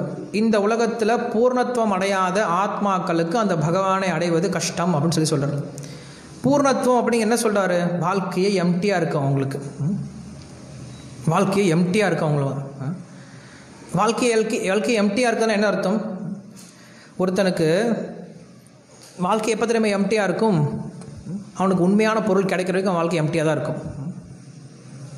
நம்ம என்ன பண்ணுறோம், இந்த உலகத்தில் நிறைய விஷயங்களை ட்ரை பண்ணிகிட்டே இருக்கோம். நிறைய உறவுனால் நம்மளோட நிறைய உறவுகள் என்ன பண்ணுறோம், சேர்த்துக்கிறோம், நிறைய பொருள் சேர்த்துறோம், நிறைய விஷயங்களை முயற்சி பண்ணிகிட்டே இருக்கோம். ஆனால் அது எல்லாத்தையும் என்ன கிடைக்குது, ஒரு எம்டினஸ் தான் கிடைக்குது, உள்ளார என்ன கிடைக்கல, ஒரு சாட்டிஸ்ஃபேக்ஷன் கிடைக்கவே இல்லை. காரணம் என்னது, நம்ம பொய்யான விஷயத்தை தேடிகிட்டே இருக்கோம். எது வரைக்கும் தேடுவோம், இந்த பொய்யான விஷயத்தை நம்ம எது வரைக்கும் தேடுவோம் அப்படின்னா அதான் இங்கே சொல்கிறார், நம்ம இப்படி பொய்யான விஷயத்தை தேடுற வரைக்கும் இந்த மாயை வெல்வது அரிது அப்படின்னு சொல்லி சொல்கிறார். எப்போ நம்ம பொய்யான விஷயத்தை விட்டு உண்மையான விஷயத்தை தேட ஆரம்பிக்கிறோமோ, இல்லை உண்மையான விஷயம் நம்மளுக்கு கிடைச்சிருச்சோ, அவனுக்கு மாயை விடுறது ரொம்ப ஈஸி. உதாரணம் சொன்னால் உங்களுக்கு புரியும். தண்ணி இல்லை, வெளில போயிட்டுருக்கும், தாகம், சித்திரை மாதம் பயங்கர வெயில் அடிக்குது, நடந்து போயிட்டுருக்கும், தூரமாக பார்க்குறோம், அங்கே ஒரு காணல் நீர் தெரியுது. என்ன பண்ணுறோம், இங்கேருந்து வேகமாக ஓடிப்பாங்க, நின்று பார்க்குறோம், பார்த்தா அங்கே மறுபடியும் தண்ணி இல்லை. மறுபடியும் திரும்பி பார்க்குறோம், வேறு எங்கேயோ தண்ணி இருக்க மாதிரி தெரியுது. அங்கே மறுபடியும் ஓடி பார்க்குறோம், அங்கேயும் தண்ணி இல்லை. இப்படி அவன் எந்த அளவுக்கு ஓடிட்டு இருப்பான் அப்படின்னா, ஒன்று சாகிற வரைக்கும், இல்லைன்னா அவனுக்கு உண்மையாலுமே அந்த உண்மையான தண்ணி கிடைக்கிற வரைக்கும், என்ன பண்ணுவான், இந்த பொய்யான தண்ணியை தேடி ஓடிட்டு இருப்பான். உண்மையான தண்ணி கிடச்சிருச்சு அப்படின்னா அதோட அப்படின்னு திருப்தி அடைஞ்சிருவான். ஸோ இந்த உலகத்தில் நம்மளுக்கு திருப்தி இல்லை அப்படின்னா காரணம் என்னது, நம்மளுக்கு உண்மையான பொருள் கிடைக்கல அப்படின்னு அர்த்தம். அதுதான் விஷயம். அப்படி உண்மையான பொருள் கிடைச்சிருச்சு அப்படின்னா அவனுக்கு மோட்சம் ஈஸியாக. அதான் இங்கே சொல்கிறார். எப்படி அழகாக வந்து கொண்டு வந்து கனெக்ட் பண்ணுறாங்க பாருங்கள் ஒவ்வொரு வார்த்தையும். அதான் பாகவத்தை படிக்கும்போது இப்படி படித்தோம் அப்படின்னா நம்மளுக்கு அர்த்தம் நம்ம மனசை விட்டு நீங்காது, அப்படி இருக்கும் பாகவதம் படித்தா. என்ன சொல்கிறாரு, துஸ்தாரம் அகிருத்த ஆத்மபிஹி. துஸ்தாரம், இந்த உலகத்தை வெல்வது, இந்த மாயை வெல்வது ரொம்ப கஷ்டம்தான். யார் ஒருத்தனுக்கு இன்னும் வாழ்க்கை பூர்ணம் அடையிலையோ, யார் ஒருத்தனுடைய வாழ்க்கை இன்னும் வெற்றிடமாக இருக்கோ, யாருடைய வாழ்க்கை வெற்றிடமாக இருக்கும், யாருடைய வாழ்க்கையில் இன்னும் கிருஷ்ணர் வரலையோ, அப்படி கொண்டு சேர்த்துட்டார். கிருஷ்ணர் சொல்கிறாருல, கிருஷ்ணர் வந்து பகவத்கீதை சொல்கிறார் இல்லையா, இந்த மாயையானது என்னுடைய மாயை, என்னுடைய சக்தி, யார் ஒருத்தர் என்கிட்ட சரணாகதி பண்ணுறாங்களோ அவங்க தான் வெல்ல முடியும்னு சொல்லி சொல்கிறார். ஸோ அதே விஷயத்தை இங்கே பேசுகிறார், ஆனால் கொஞ்சம் வித்தியாசமாக பேசுகிறார். என்ன சொல்கிறாரு, அதனால் ஒருத்தர் என்ன பண்ணுமா, இந்த உலகத்தில் இருக்கக்கூடிய நம்ம வைக்கக்கூடிய அன்பு இருக்கு இல்லையா, அந்த அன்பை எப்படி நம்ம கிருஷ்ணர் மேலே வைக்கணும் அப்படிங்கிற அந்த கலையை கற்றுக்கணும். அதுதான், அவ்வளோதான் விஷயம். நம்ம என்ன பண்ணுறோம், இந்த உலகத்தில் அன்பு வைக்கிறதுக்கு நிறைய முயற்சி பண்ணிகிட்ருக்கோம். நிறைய பேருக்கு அன்பு வச்சு அவங்ககிட்ட நம்ம சந்தோஷத்தை அனுபவிக்கிறதுக்கு முயற்சி பண்ணிகிட்ருக்கோம். அந்த அன்பு வைக்கும் கலையை நம்ம என்ன பண்ணணும், இப்போ இந்த உலகத்தில் இருக்க மக்கள் மேலே, இந்த உலகத்தில் இருக்கக்கூடிய பொருள் மேலே வைக்கிறத விட்டுட்டு எப்போ நம்ம கிருஷ்ணர் மேலே வைக்க ஆரம்பிக்கிறோமோ அந்த கலையை கற்றுக்கணும் அப்படின்னு சொல்லி சொல்கிறார். அந்த கலையை நம்ம எப்படி கற்றுக்கிறது அப்படின்ற விஷயம் தான் கேட்குறாரு. உண்மையில் மாயை வெல்றது அப்படின்னு என்ன அர்த்தம்? எப்படி நான் கிருஷ்ணர் மேலே என்னுடைய அன்பை வளர்த்துக்கிறது அப்படிங்கிறது தான் கேள்வி. இங்கே மாயை எப்படி வெல்றது அப்படிங்கிற கேள்வி நம்மளுக்கு முக்கியம் கிடையாது. ஏன்னா மாயை வெல்றது அப்படிங்கிறது சாத்தியம் இல்லாத விஷயம் நம்மளால். ஆனால் யார் ஒருத்தருக்கு கிருஷ்ணர் மேலே அன்பை வளர்த்துக்கிட்டாங்களோ, இல்லை கிருஷ்ணர் மேலே அன்பு வைக்கும் கலையை வளர்த்துக்கிட்டாங்களோ, அவங்களுக்கு மாயை விட்டு போயிடும். ஏன்னா மாயை அப்படிங்கிறது எது இல்லையோ அதுதான். மாயை நம்ம தனியாக உருவப்படுத்தி பார்க்க முடியாது. மாயை அப்படிங்கிறது கிருஷ்ணர் இல்லாத வாழ்க்கை தான் நமக்கு மாயை. அப்படி கிருஷ்ணர் வந்துட்டார் அப்படின்னா இந்த உலகமே நம்மளுக்கு வைகுண்டம் போயிடும், இந்த உலகமே நம்மளுக்கு கோலோகம் போயிடும், இந்த உடம்பே நம்மளுக்கு ஆன்மீக உடம்பாக மாறி போயிடும். ஸோ மாயை அப்படின்னு தனியாக ஒன்றும் கிடையாது. மற்ற ஆன்மீக இயக்கங்கள், மற்ற ஆன்மீக விஷயங்கள் என்ன பண்ணுவாங்க? ரெண்டு விஷயம் அன்றைக்கி இருக்கும். கடவுள்னு ஒருத்தர் இருப்பார், சாத்தான்னு ஒன்று இருக்கும். கடவுளுக்கும் சாத்தானுக்கு எப்போ என்ன இருக்கும்? சண்டை வந்துகிட்டே இருக்கும். நமக்கு அப்படி கிடையாது. மாயை அப்படின்னு தனியாக ஒன்றும் கிடையாது. கிருஷ்ணர் இல்லாத வாழ்க்கையை தான் நம்ம மாயன்னு சொல்லி சொல்கிறோம். ஸோ நம்ம வாழ்க்கையில் நம்ம எப்படி கிருஷ்ணரை ஏற்றுக்கிறது, எப்படி நம்ம வாழ்க்கையில் கிருஷ்ணரை இணைச்சிடுறது, இல்லை நம்மளை எப்படி போய் மறுபடியும் கிருஷ்ணர்கிட்ட இணைச்சிக்கிறது, அந்த கலையை சொல்லிக் கொடுங்க அப்படிங்கிற கேள்வி தான் கேட்குறார். அதுக்கு பிரபுத்தா அப்படின்ற ஒரு ரிஷி பதில் சொல்ல ஆரம்பிக்கிறார். என்ன பதில் சொல்கிறார்? அவர் ஆரம்பத்திலேயே பயங்கரமாக அவர் அடிக்கிறார். என்ன சொல்கிறாரு? எப்போ ஒரு ஆணும் ஒரு பெண்ணும் இந்த உலகத்தில் அனுபவிக்கலாம் அப்படின்னு சொல்லிட்டு ஒருத்தர் மேலே ஒருத்தர் பற்றோட சேர்றாங்களோ, எப்போ அவங்க 2 பேர் இணையிறாங்களோ, அப்போ என்னாகுமா? அவங்க இந்த உலகத்தில் கட்டுண்டாயிடுறாங்க. அவங்க என்ன நினைக்கிறாங்க? இந்த உலகத்தில் கூடிய பிரச்சனை தீர்க்கறதுக்கு, இந்த உலகத்தில் அனுபவிக்கிறது என்ன பண்ணுறாங்க? இப்போ 2 பேர் சேர்றாங்க. ஆனால் உண்மையில் அவங்க எதிர்பார்க்கக்கூடிய பலன் கிடைக்குதா அப்படின்னா அதுக்கு விபரீதமான பலன் தான் கிடைக்குதுன்னு சொல்லி சொல்கிறார். இதுங்க சொல்கிறார். இதே விஷயத்தான் நம்மளுக்கு பிரகலாதன் சொல்கிறார். பும்சஸ்திரியா மிதுனி பாவமேத்தம் தயோ மிதோ ஹிருதய கிரந்திமாகு அதோ கிரகக்ஷேத்திர சதாப்த வித்தை ஜனசிய மோகோய மகம் அமேத்தி. இந்த இடத்துல தான் ஒருத்தன் விழ ஆரம்பிக்கிறான்னு சொல்லி சொல்கிறார். அவளுக்கு பிரபுபாதர் சொல்லுவார், எப்போ ஒருத்தர் ஆணுக்கும் பெண்ணுக்கும் நடக்கக்கூடிய அந்த பற்றுதலேருந்து விடுபட்டாரோ அவர் 50% மோட்சம் பெற்றுட்டார் அப்படின்னு அர்த்தம் அப்படின்னு சொல்லி சொல்கிறார். இன்னும் 50% ஒர்க் பண்ணால் போதும், வெற்றி பெற்றார் அப்படின்னு சொல்லி சொல்கிறார். அதே விஷயத்தை எங்கள் பிரபுதர் சொல்கிறார். ஆரம்ப ஸ்லோகத்திலேயே கிரகஸ்தர்கள் தான் முக்கியமாக சொல்கிறார். இது நம்ம கிரகஸ்தர்லாம் எடுத்துக்க தேவையில்லை. எந்த ஆசிரமத்தில் இருந்தாலும் சரி, பிரம்மச்சாரியாக இருந்தாலும் சரி, வானப்பிரஸ்தானாக இருந்தாலும் சரி, இல்லை சன்னியாச ஆசிரமத்தில் இருந்தாலும் சரி, யார் ஒருத்தர் ஆணாக இருந்தாலும் சரி இல்லை பெண்ணாக இருந்தாலும் சரி, ஆப்போசிட், அதாவது எதிர்பாலத்து மேலே எப்போ ஒருத்தர் ஆசை வச்சு அவங்களால் எனக்கு கிடைக்க முடியும், அவங்ககிட்ட இருந்து அனுபவிக்க முடியும், அவங்ககிட்ட நான் சந்தோஷத்தை அனுபவிக்க முடியும் அப்படின்ற ஒரு எண்ணம் வருதோ, அந்த எண்ணத்துலேருந்து ஆரம்பிக்குது அவன் மாயிலேருந்து விடுபடுறதுக்கான எண்ணம். அந்த எண்ணத்தை விடுபடுறது தான் அவன் மாயிலேருந்து விடுபடுறதுக்கான முதல் ஸ்டெப் அப்படின்னு சொல்லி சொல்கிறார். நம்ம பார்க்க போகிறோம் அந்த மாயிலேருந்து எப்படி விடுபடுறதெல்லாம் சொல்ல போகிறார். அதுக்கு முதல் ஸ்டெப் ஒன்று சொல்கிறார். இங்கே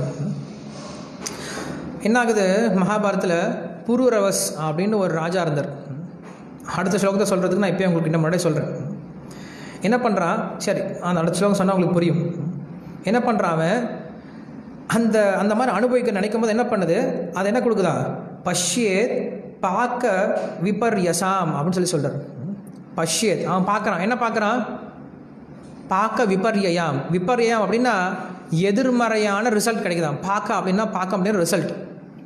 அவன் என்ன பண்ணுறான்? இந்த உலகத்தை அனுபவிக்கணும்னு சொல்லிட்டு 2 பேர் சேர்றாங்க. சேரும்போது என்ன நினைக்குது? அவங்களுக்கு கிடைக்கக்கூடிய ரிசல்ட் விபர்யாம் அப்படின்னு சொல்லி சொல்கிறார். இதுதான் கிருஷ்ணர் சொல்வார். ஏஹி சம்ஸ்பர்ஷஜா போகா துக்கயோனைவ ஏவத்தே ஆத்யந்திக அந்த கௌந்தேய நதேஷு ரமதே புதா அப்படின்னு சொல்லி சொல்வார். ஏஹி சம்ஸ்பர்ஷஜா போகா இஹ சம்ஸ்பர்ஷஜா போக அப்படின்னா இந்த உலகத்தில் புலன்களை கொண்டு புலனுகர்ச்சி பொருட்களால் அனுபவிக்க முடியும் அப்படின்னு நினச்சா என்ன பண்ணுறான்? ஆரம்பித்தான் அப்படின்னா அது உண்மையில் என்ன கொடுக்குதா? துக்கையேனேவ ஏவத்தை அப்படின்னு சொல்லி சொல்லுவோம். இந்த உலகத்தில் நம்ம எதை அனுபவிக்கணும்னு நினைக்கிறோமோ அந்த விஷயம் நம்மளுக்கு என்ன தான் கொடுக்குது? துக்கம் தான் கொடுக்குது தவிர அந்த விஷயத்தில் நம்மளுக்கு சந்தோஷம் வர்றது கிடையாது. எப்போ சந்தோஷம் வர்றது கிடையாது? முடிவில்லையா? இல்லை, ஆரம்பத்துலேயும் மத்தியிலையும் முடிவுலையும் என்ன தான் கொடுக்குதா?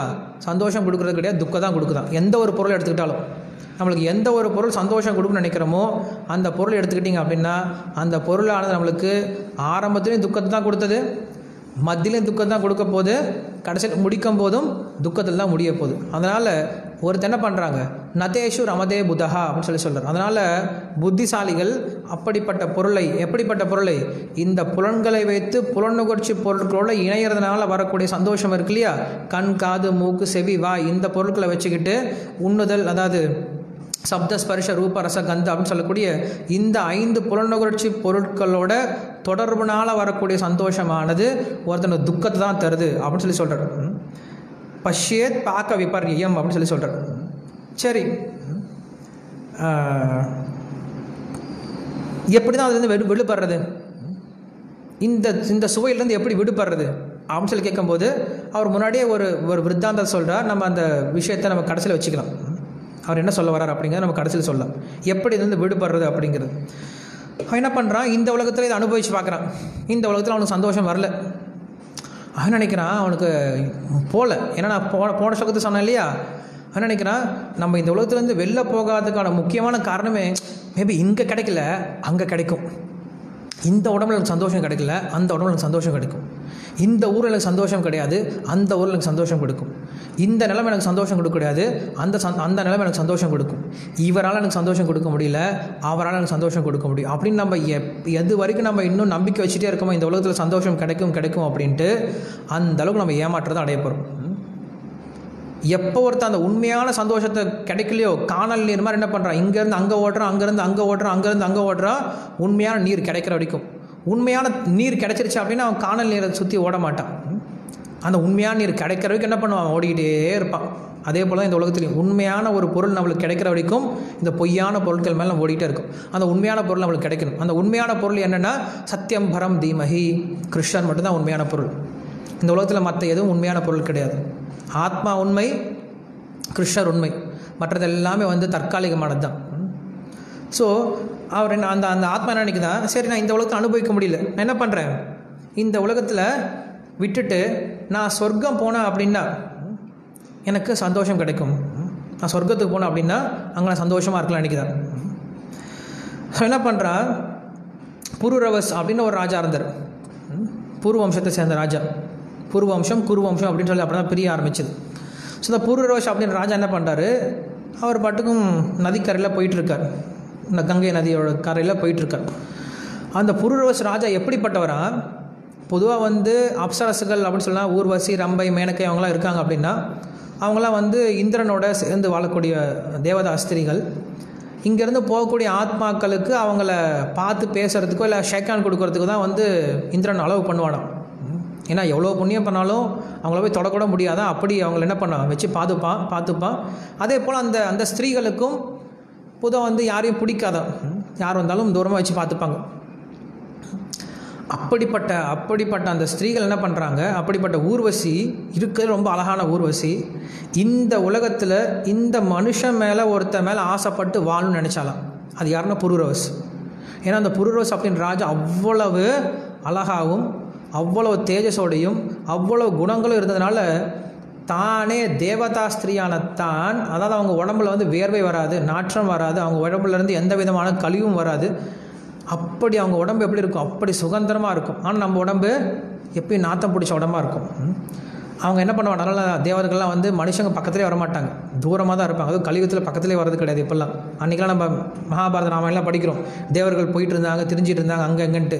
கிருஷ்ணர் எப்போ கிளம்புனாங்களோ அப்போ எல்லாம் அவங்களுக்கு மூட்டை கட்டி கிளம்பிட்டாங்க, இந்த பக்கம் வரக்கூடாதான்ட்டு. ஸோ என்ன பண்ணுறாங்களா, அப்படிப்பட்ட ஊர்வசி நினைக்கிறாளா, நான் இந்த புருரவசோட வாழணும் அப்படின்னு நினைக்கிறாளா.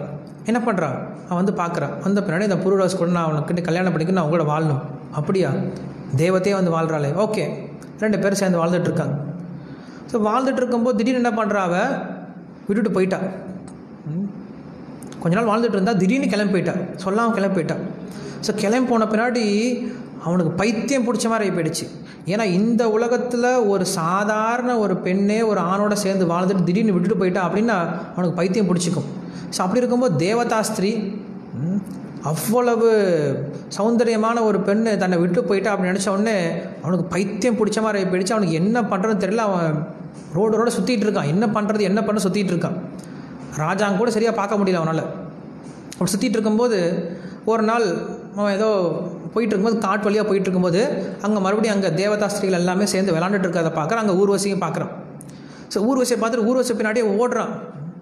ஏன் என்னை விட்டுட்டு போன, மறுபடியும் என்கிட்ட சேர்ந்து வாழவா, மறுபடியும் வான்னு சொல்லி கூப்பிட்றான். இது எல்லாமே இந்த புருரவஸ் ஊர்வசி இவங்க 2 பேருக்கு நடக்கக்கூடிய சரித்திரமானது வேதத்தில் இருக்குது, புராணங்களில் சொல்லப்படல, ரிக்வேதத்தில் சொல்லப்பட்டிருக்கு. இந்த புருரவசுக்கும் ஊர்வசிக்கும் நடக்கக்கூடிய இந்த சம்பாஷணை புருவசம் இந்த சம்பாஷணம் ரொம்ப ரொம்ப ஃபேமஸானது ரிக்வேதத்தில். என்ன பண்ணுறாங்க, இங்கே கூப்பிட்றான், நீ வந்து என் கூட வாழலாம், என்னால் உன்னை விட்டுட்டு என்னால் வாழ முடியாது, இந்த வாழ்க்கை எனக்கு வெற்றிடமாக இருக்குது, என்னவோ பேசுகிறான். அது பெரிய ஸ்துதியாக வருது. அப்படி பேசும்போது அவள் சொல்கிறா, பொதுவாக வந்து பெண்களே நம்பக்கூடாது, அதில் எங்களை மாதிரி பெண்களை நீங்கள் நம்பவே கூடாது. ஏன்னா நாங்களாம் எப்போ அவனுக்கு வந்து கர்மா முடியுதோ அப்போ என்ன பண்ணுறோம், கை கழிட்டு போயிட்டே இருப்போம். எங்களுக்கு ஒன்றும் மேலே பற்றுதெல்லாம் அவனுக்கு கிடையாது. உனக்கு சுகிருதி இருந்துச்சு, நான் கூட வந்து வாழ்ந்துட்டு இருந்தேன், சுகிருதி முடிஞ்சு போச்சா நான் அப்படி போயிட்டே இருப்பேன். உனக்கு அப்படி வந்து என்கிட்ட வாழணும்னு நினைக்கிறியா, நீ என்ன பண்ணு, யஜ்யம் பண்ணு, யஜ்யம் பண்ணி பகவானை திருப்தி பண்ணி புண்ணியம் பண்ணி என்ன பண்ணு, சொர்க்கத்தில் வந்து என் கூட வாழ் அப்படின்னு சொல்லிட்டு போயிடுச்சான். சொல்லிட்டு போய் என்ன பண்ணுறான், யஜ்யம் பண்ண ஆரம்பிக்கிறான். பெரிய யஜ்யங்கள்லாம் பண்ண ஆரம்பிக்கிறான், நிறைய யஜ்யங்கள்லாம் பண்ண ஆரம்பிக்கிறான். ஸோ அப்படி யஜ்யங்கள்லாம் செஞ்சு என்ன பண்ணுறான், புண்ணியங்களை சம்பாரிச்சுக்கிட்டு சொர்க்கத்துக்கு போய் சேர்ந்தான்.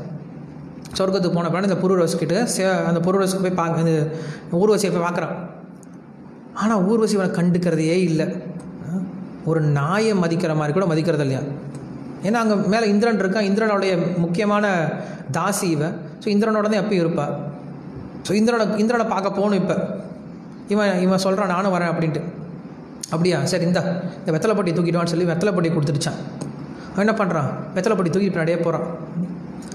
கொஞ்ச நேரம் கழிச்சு யோசித்தான், சே என்ன வாழ்க்கைடா இது, எப்பேற்பட்ட ராஜாவாக இருந்த நான், எவ்வளோ புண்ணிய காரியங்களை செஞ்சுட்டு எப்படி தர்மத்தில் வாழ்ந்துட்டு இருந்தேன் நான், இப்போ இந்த பொண்ணுக்கு பின்னாடி ஒரு வெத்தலை டப்பா தூக்கிட்டு போகிற மாதிரி ஆகிப்போயிடுச்சு. ஊர்வசி என்ன ஊர்வசி சும்மாட்டு, என்கிட்ட என்ன இருக்குது, ஏன்னா என்னை கூப்பிட்டுட்டே இருக்க, சும்மா இரு அப்படின்னு சொல்லிட்டு அவள் திட்டுறாளாம். நினைக்கிறான், கழுத மாதிரி அவள் திட்டுறாள், என்ன கழுத மாதிரி உதைக்கிறான். நான் அவளை கூப்பிட்டேன், என்ன பண்ணுறேன், கழுத மாதிரி உதைக்கிறான். உதைக்கிறது கழுதையோட இயற்கை தான். நான் ஏன் போய் வாங்குற மாதிரி கழுத பக்கத்தில் போய் நிற்கணும், எனக்கு அது புத்தி இருக்க வேண்டாம். கழுத உதைக்க தான் செய்யும், நான் போய் ஏன் கழுத பக்கத்தில் நிற்கணும், எனக்கு புத்தி எங்கே போச்சு. இவ்வளவு புண்ணியங்களை செஞ்சு இவ்வளோ யஜ்யம் செஞ்சு ஒரு வெத்தலை டப்பா தூக்கிட்டு போகிறத நான் பின்னாடி வந்தேன். சேச்சா, அவங்ககிட்ட என்ன இருக்குன்னு நான் மயங்கி போயிட்டேன். என்ன இருக்குது அவகிட்ட, எந்த இடத்துல அழகு இருக்குது, தோல் அழகு இருக்கா, இல்லை முடியில் அழகு இருக்கா, இல்லை நகத்தில் அழகு இருக்கா, இல்லை ரத்தத்தில் அழகு இருக்கா, இல்லை வந்து சதையில் அழகு இருக்கா, இல்லை வந்து எலும்பில் அழகு இருக்கா, இல்லை மூத்திர மலஜ எதில் அழகு இருக்குது, அழகு எதுலுமே இல்லையே. ஆனால் உண்மையான அழகு யார்கிட்ட இருக்குது, சாதுக்கள் கிட்ட தான் இருக்குது. சாதுக்களுடைய குணங்கள் தான் உண்மையான அழகு. ஸோ அதனால் நான் இனிமேல் என்ன பண்ணணும், சாதுக்கள் கிட்ட போயிடணும், சாதுக்களுடைய சங்கத்தை எடுத்துக்கணும்னு சொல்லிட்டு என்ன பண்ணுறான், அப்பயே சொர்க்கத்தை விட்டுட்டு அவன் வந்து சத் சங்கத்துக்கு வந்துட்டு அதுக்கப்புறம் பெரிய ரிஷிகளுடைய சங்கத்தே இருக்கான் அப்படின்னு சொல்லிட்டு அந்த கதை சொல்லும். ஸோ என்ன சொல்கிறாரு அங்கே பகவான் என்ன பண்ணுறாரா, நேரடியாக அவனை வந்து திருத்தலை, நேரடியாக வந்து நீ பண்ணாதரான்னு சொன்னால் அவன் பண்ணாமல் இருக்க போகிறது கிடையாது, செஞ்சுட்டு தான் இருப்பான்.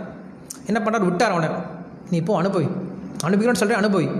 ஆனால் என்ன பண்ணுறாரு, அவன் புத்திக்குள்ளார பூந்து அவனையே உணர்கிற மாதிரி செய்கிறார். அதுதான் பகவான் பண்ணக்கூடியது. பகவான் வந்து நேரடியாக பண்ணாதான்னு சொன்னால் பண்ணுவான், நீ எதை பண்ணாதான் சொல்லி அதுதான் பண்ணுவான். அவன் பாவம் பண்ணாதான்னா அவன் தொலைவை பார்த்து எங்கெல்லாம் பாவம் இருக்குது இதெல்லாம் பண்ணணும்னு நினச்சி பண்ணுவான். அவன் நம்மளுடைய புத்தி அப்படி தான் இருக்கும். இதை பண்ணாதான்னு சொன்னால் அவன் தான் பண்ணுவோம் இல்லையா. அதே போல் தான் அசுரர்களும். ஸோ என்ன பண்ணுவான், இதுதான் பண்ண போகுது, ஆத்மா இப்படி தான் பண்ணும். அப்போ என்ன பண்ணுறார், பகவான் ஒரு சான்ஸ் கொடுத்துறாரு, நீ பண்ணு. ஆனால் என்ன பண்ணுவார், நம்ம புத்திக்குள்ளார பூந்து ஒன்ஸ் உன்னுடைய புத்தியை மாற்றிட்டார் அப்படின்னா அப்புறம் நீயே மாறி போயிருப்பார் இல்லையா. அதான் அவனை பண்ணார். உங்கள் புருவரசோடைய புத்தியில் பூந்து என்ன பண்ணுறாரு, அவனுக்கு வைராக்கியத்தை கொடுத்து மாற்றிட்டார். ஸோ அதனால் இங்கே என்ன சொல்கிறார் அப்படின்னா, ஒருத்தன் சொர்க்கத்துக்கு போனாலும் சரி, இந்த உலகத்தில் இருந்தாலும் சரி, அவனை என்ன பண்ண முடியாது, அனுபவிக்க முடியாது. எப்படி அனுபவிக்க முடியும்னு சொல்லி சொல்கிறார். ஏன்னா இந்த உலகத்தில் அவன் என்ன பண்ணுறான், ரொம்ப கஷ்டப்பட்டு செய்யக்கூடிய விஷயம் என்ன தெரியுமா, இந்த உலகத்துலேயே ரொம்ப கஷ்டப்படக்கூடிய விஷயம் பணம் சம்பாதிக்கிறது தானே. அதுலேயும் இன்னும் கஷ்டமான விஷயம் என்ன அப்படின்னா அதை செலவு பண்ணுறது. இதுதான் இந்த உலகத்துலேயே ரொம்ப பெரிய கஷ்டமான விஷயமா, வேறு எதுவும் கஷ்டமே கிடையாது. பணத்தை சம்பாதிக்கிறது, அந்த சம்பாதிச்ச பணத்தை செலவு பண்ணும்போது வரக்கூடிய துக்கம் இருக்கே, அதுக்கு ஈடான துக்கம் வேறு ஒன்றுமே கிடையாது. செத்து போனால் கூட பயப்பட மாட்டான். சத்ராஜித் மாதிரி. சத்ராஜித் ஐயோ போச்சே, ஐயோ தம்பி போயிட்டான்னு அழுகுறான். இல்லை, அவனுக்கு செமந்தமணி போயிடுச்சுன்னு அழுதுட்டு இருக்கான். தம்பி போனால் போயிட்டு போகிறான், தம்பி போனால் இன்றைக்கி ஒரு நாள் 2 நாள் அழுக போகிறான், செமந்தமணி போயிடுச்சுன்னு அவன் அழுதுட்டு இருந்தான். ஸோ அந்த மாதிரி இந்த உலகத்தில் ரொம்ப ரொம்ப கஷ்டமான விஷயம் பணம் சம்பாதிக்கிறது. அதுலேயும் இன்னும் கஷ்டமான விஷயம் அது என்ன பண்ணுறது, செலவு பண்ணுறது. நம்ம சம்பாதிச்ச பணத்தை நம்ம செலவு பண்ணணும் அப்படின்னா ரொம்ப கஷ்டமாக இருக்கும் இல்லையா. ஏன்னா சம்பாதிச்சவனுக்கு தான் தெரியும் எவ்வளோ கஷ்டம் அப்படின்னு, அந்த பணத்தை எப்படி கஷ்டப்பட்டு சம்பாதிச்சோம் அப்படின்ட்டு. இதில் என்ன பண்ணுவாங்க, குடும்பத்தில் இருக்கவங்க அந்த கஷ்டமே தெரியாமல் தாராளமாக தண்ணி மாதிரி செலவு பண்ணும்போது அவன் இதயமே வந்து நின்று போயிடுற மாதிரி அவனுக்கு வலிக்க ஆரம்பிக்கும். ஸோ அப்போ வந்து என்ன பண்ணுறான், ரொம்ப கஷ்டப்படுறானா. ஸோ இப்படிப்பட்ட ஒரு குடும்பத்தை, இப்படிப்பட்ட ஒரு சுற்றத்தாரை வச்சுக்கிட்டு நம்ம இந்த உலகத்தை கடக்கலாம், இந்த உலகத்தில் நம்ம வந்து வெற்றி பெற்றலாம், நம்ம மோட்சம் போயிடலாம் அப்படின்னு நினைக்கிறது எப்படி இருக்குன்னா, ஒரு மண் குதிரையை நம்பி நம்ம வந்து கடலில் இறங்குற மாதிரி யாரும் காப்பாற்ற மாட்டாங்க. இவ்வளோ கஷ்டப்பட்டு சம்பாரித்து நம்ம அவங்க மேலே செலவு பண்ணி என்னடா பிரயோஜனம் கடைசியில் அப்படின்னா மண் குதிரை மாதிரி தான். நம்மளால் இந்த உலகத்தை கடந்து போக முடியாது. பட் அதே செல்வத்தை அவன் என்ன பண்ணியிருக்கலாம், தர்ம விஷயத்துக்கோ இல்லை பக்தி விஷயத்துக்கு செலவு பண்ணியிருந்தான் அப்படின்னா பிரயோஜனமாக தான் இருந்திருக்கும். ஆனால் பண்ண முடியாது. அவன் என்ன பண்ணுறான், இந்த உலகத்தில் செலவு பண்ணிகிட்டு இருக்கான். அதனால தான் தன்னுடைய காசு அப்படின்னு ரொம்ப கஷ்டம் வரும் செலவு பண்ணுறதுக்கு. இதை மற்றவங்க காசுனா ஈஸியாக செலவு பண்ணிடுவாங்க. மற்றவங்க கிட்ட இருந்து காசு வருதுன்னு என்ன பண்ணுறாங்க, ஈஸியாக நம்ம காசா எடுத்து கொடுத்துருவோம். அதனால் என்ன பண்ணுறோம், இந்த ஆத்மாக்கள் எல்லாமே இந்த உலகத்தில் ஈஸியாக அனுபவிக்க நினச்சிட்டு இருக்காங்க. காரணம் என்னது, எல்லாம் இது யாருமே பகவானுடைய சொத்து நினைக்கிறது கிடையாது. யாரதோ என்ன பண்ணுறான், அதனால இயற்கையை போட்டு அழிக்கிறான், இயற்கை வளங்கள் எல்லாத்தையும் போட்டு அழிக்கிறான். காரணம் என்னது, யாரதோ அப்படின்ற ஒரு காரணம் தான். நம்மது அப்படின்னு நினச்சிருக்க மாட்டோம், இதை யோசிச்சிருக்க மாட்டோம். அதை காக்க தான் முயற்சி பண்ணுவாங்க. ஏன்னா இது பகவானுடைய சொத்து, நம்மளுடைய சொத்து. பகவானுடைய சொத்துன்னு என்ன, என்னுடைய சொத்து. ஏன்னா எங்கள் அப்பா அது, இது எங்கள் அப்பாவோட சொத்து இல்லையா, பாதுகாப்பார். ஆனால் என்ன பண்ணுறோம், இந்த உலகத்தில் இருக்கக்கூடிய ஆத்மாக்கள் யாரோ தானே இஷ்டம் செலவு பண்ண ஆரம்பிச்சிடுவாங்க. ஸோ இங்கே சொல்கிறார், ஸோ இப்படி அவன் என்ன பண்ணுறான், இந்த உலகத்தில் குடும்பத்தினாலையும் பற்றுதல்னாலையும் இந்த மாதிரி ஒரு கஷ்டங்களை செஞ்சுட்டு அதுக்கப்புறம் சொர்க்கலோகத்துக்கு போய் முயற்சி பண்ணுறான். சொர்க்கலோகத்தில் அவன் என்ன பண்ண முடியல, சந்தோஷமாக இருக்க முடியல. ஸோ என்ன பண்ணுறாங்க, இந்த உலகத்தில் இந்த மாதிரி இவனை பார்த்து முயற்சி பண்ணுறது, அவனை பார்த்து முயற்சி பண்ணுறது, இவனை விட்டு இவன் அதிகமாக போகிறதுன்னு சொல்லிட்டு ஒரு எலியோடைய சண்டை மாதிரி தான். அவன் எப்படி போகிறான், நான் முன்னாடி போகணும்னு சொல்லி என்ன பண்ணுறான், ஓடிக்கிட்டே இருக்காங்க. தான் இருக்கக்கூடிய நிலையில் சந்தோஷமாக இருக்கானா அப்படின்னு கிடையாது. இன்னும் அவன் ஓடுறானே, நான் இன்னும் அவன்கிட்ட 2 கார் இருக்குது, எனக்கு 4 கார், அவங்ககிட்ட இவ்வளோ இருக்குது, எனக்கு இன்னும் அப்படின்னு சொல்லி என்ன பண்ணுறான், ஓடிக்கிட்டே இருக்காங்க. ஆனால் கடைசியில் என்ன பிரயோஜனம், ஒரு பிரயோஜனம் கிடையாது. இது எப்படி அப்படின்னு சொல்லி உதாரணம் சொல்கிறார். ஒரு நாய் வாழை நாயை கடிக்க முயற்சி பண்ணுற மாதிரி. நாய் வால் பின்னாடி இருக்குது. நாய் என்ன பண்ணும், ஒரு சில சமயம் நீங்கள் பார்த்துருப்பீங்க, அந்த நாய் வாழை வந்து அது கடிக்க முயற்சி பண்ணும், சுற்றி வரும், கடிக்க முயற்சி பண்ணி சுற்றி வரும், கடிக்க முடியாது. அதே மாதிரி தான் நம்ம நிலைமையும், தான் பிடிச்சலாம் முடியவே முடியாது, கடைசி வரைக்கும் முடியாது. சரி, இப்படி அவன் என்ன பண்ணிட்டு இருக்கான், இந்த உலகத்தில் சுற்றிட்டு இருக்கானா. இப்படிப்பட்டவன் என்ன பண்ணுவான், தஸ்மாத் குரும் பிரபத்தியேத ஜிக்ஞாசு ஸ்ரேய உத்தமம் ஷாப்தே பரேச்ச நிஷ்டாதம் பிரம்மணி உபசமாஸ்ரயம். இந்த ஸ்லோகம் பிரபுபாதர் நிறைய முறை சொல்லுவார். தஸ்மாத் குரும் பிரபத்தியேத ஜிக்ஞாசு ஸ்ரேய உத்தமம் அப்படின்னு சொல்லுவார் இந்த ஸ்லோகம். அதனால் அந்த ஒரு விஷயத்துக்காக, எந்த ஒரு விஷயத்துக்காக யார் ஒருத்தர் இதெல்லாம் புரிஞ்சுக்கிட்டானோ, இந்த உலகத்தினுடைய இயற்கையும் அதே போல் தன்னுடைய குடும்பத்தோட இயற்கையும் தன்னுடைய பற்றரோட இயற்கையும் அதே போல் சொர்க்காதி லோகங்கள் போனாலும் கூட மறுபடியும் நம்ம துன்பம் தான் பட முடியும். இந்த உலகத்தில் நம்ம எந்த ஒரு நிலைமைக்கு ஓடி பார்த்தாலும் அந்த நிலைமை நம்மளுக்கு துன்பத்தை தான் கொடுக்கும் அப்படிங்கிற விஷயத்தை யார் ஒருத்தன் புரிஞ்சுக்கிறானோ, தஸ்மாத், அதுக்கப்புறம் என்ன பண்ணுறான், இல்லை அதனால் குரும் பிரபத்தியத்தை என்ன பண்ணுறான், போய் ஒரு குருவை அணுகிறான். ஜிக்ஞாசு ஸ்ரேய உத்தமம் ஷாப்தே பரேச்ச நிஷ்டாதம் பிரம்மணி உபசமாஸ்ரயம் அப்படின்னு சொல்கிறார். இது ரொம்ப முக்கியமான ஸ்லோகம். இந்த ஸ்லோகத்துக்கான அர்த்தம் என்ன அப்படிங்கிறத நம்ம மேபி வரும் கிளாஸில் பார்க்கலாம். ஏன்னா இன்றைக்கி டைம் போயிடுச்சு, இன்னும் 4 நிமிஷம் தான் இருக்குது. ஸோ ஒரே ஒரு விஷயம் மட்டும் சொல்லிடுறேன். இந்த குருனுடைய கருணையால் மட்டும்தான் இந்த உலகத்தினுடைய பற்றுதலேருந்து வெளில வர முடியும் அப்படின்னு சொல்கிறதுக்கு நம்மளுக்கு ராமானுஜருடைய வாழ்க்கையில் ஒரு உதாரணம் வரும். தொண்டரடிப்படி ஆழ்வார் அப்படிங்கிற கேள்விப்பட்டிருப்பீங்க. என்ன பண்ணுறாரு, தன்னுடைய மனைவி மேலே இருக்கக்கூடிய பற்றுதலால் அந்த மனைவியினுடைய கண்ணு மேலே அவருக்கு அவ்வளோ ஒரு ஈர்ப்பு இருக்கான். என்ன பண்ணுறாரு, அந்த அம்மா நடந்து வந்துட்டு இருக்காங்க, இவர் என்ன பண்ணுறாரு, அந்த மனைவிக்கு முன்னாடி நின்றுக்கிட்டு அந்த அம்மாவுடைய கண்ணையே பார்த்துட்டு அந்த அம்மாவுக்கு கொடை பிடிச்சிட்டு வர்றாரு. இந்த விஷயத்தை ராமானுஜர் பார்த்துட்டு சிச்சி இப்படி கூட இருப்பாங்களா மனுஷங்க. இன்றைக்கி அது வந்து ரொம்ப பெருமையாக நம்ம என்ன பண்ணுறோம், ஃபோட்டோலாம் எடுத்து போட்டுக்கிறோம், தன்னுடைய மனைவிக்கு அப்படி சேவை பண்ணுறது. பட் அந்த காலத்தில் இப்படி நினச்சாங்க அப்படின்னு ரொம்ப கேவலமாக நினைக்கிறாங்க. நம்ம இந்த மாதிரி ஒன்லி பகவானுக்கு மட்டும் தான் சேவை பண்ணணும், மற்றவங்களுக்கு சேவை பண்ணுறது கிடையாது. ஸோ என்ன பண்ணுறாரு, இப்படி இருக்கானே இவன் கொஞ்சம் கூட வெக்கமே இல்லாமல் அவனை கூட்டிகிட்டு வான்னு சொல்கிறார். கூப்பிட்டு வந்த பின்னாடி அவன் கேட்குறாரு, ராமானுஜர் என்னப்பா அப்படி கண்ணை பார்த்துட்டு இருக்கு, என்ன அப்படி இருக்குது? சாமி, அந்த கண்ணில் இருக்கக்கூடிய அந்த அழகு, அந்த ஈர்ப்பு என்னால் விட முடியல. அப்படியா, அந்த கண்ணை உடனே அழகான கண்ணு காட்டிட்டேன் அப்படின்னா இருக்கும். அந்த மாதிரி கண்ணு ஒன்று இருக்கா இந்த உலகத்தில்? இருக்குது, நீ வா. கூட்டிகிட்டு போய் பகவான் மாதிரி நிறுத்தி காட்டார்.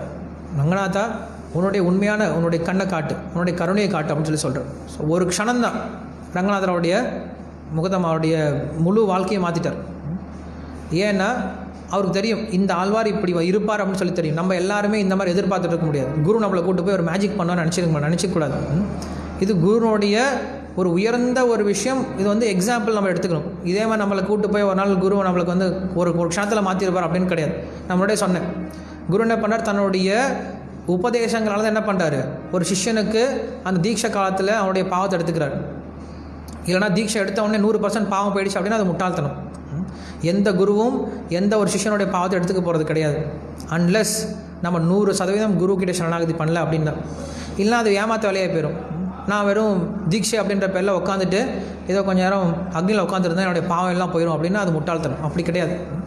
யார் ஒருத்தர் அந்த குரு சொல்லக்கூடிய வார்த்தையை முழுமையாக ஏற்றுக்கிட்டு தங்களோட வாழ்க்கை முழுக்க நடக்க போகிறாங்களோ அப்படிப்பட்டவங்களை என்ன பண்ணுறார் குரு, அந்த பாவத்தை போக்குறதுக்கான வழிமுறையை கொடுக்குறார்.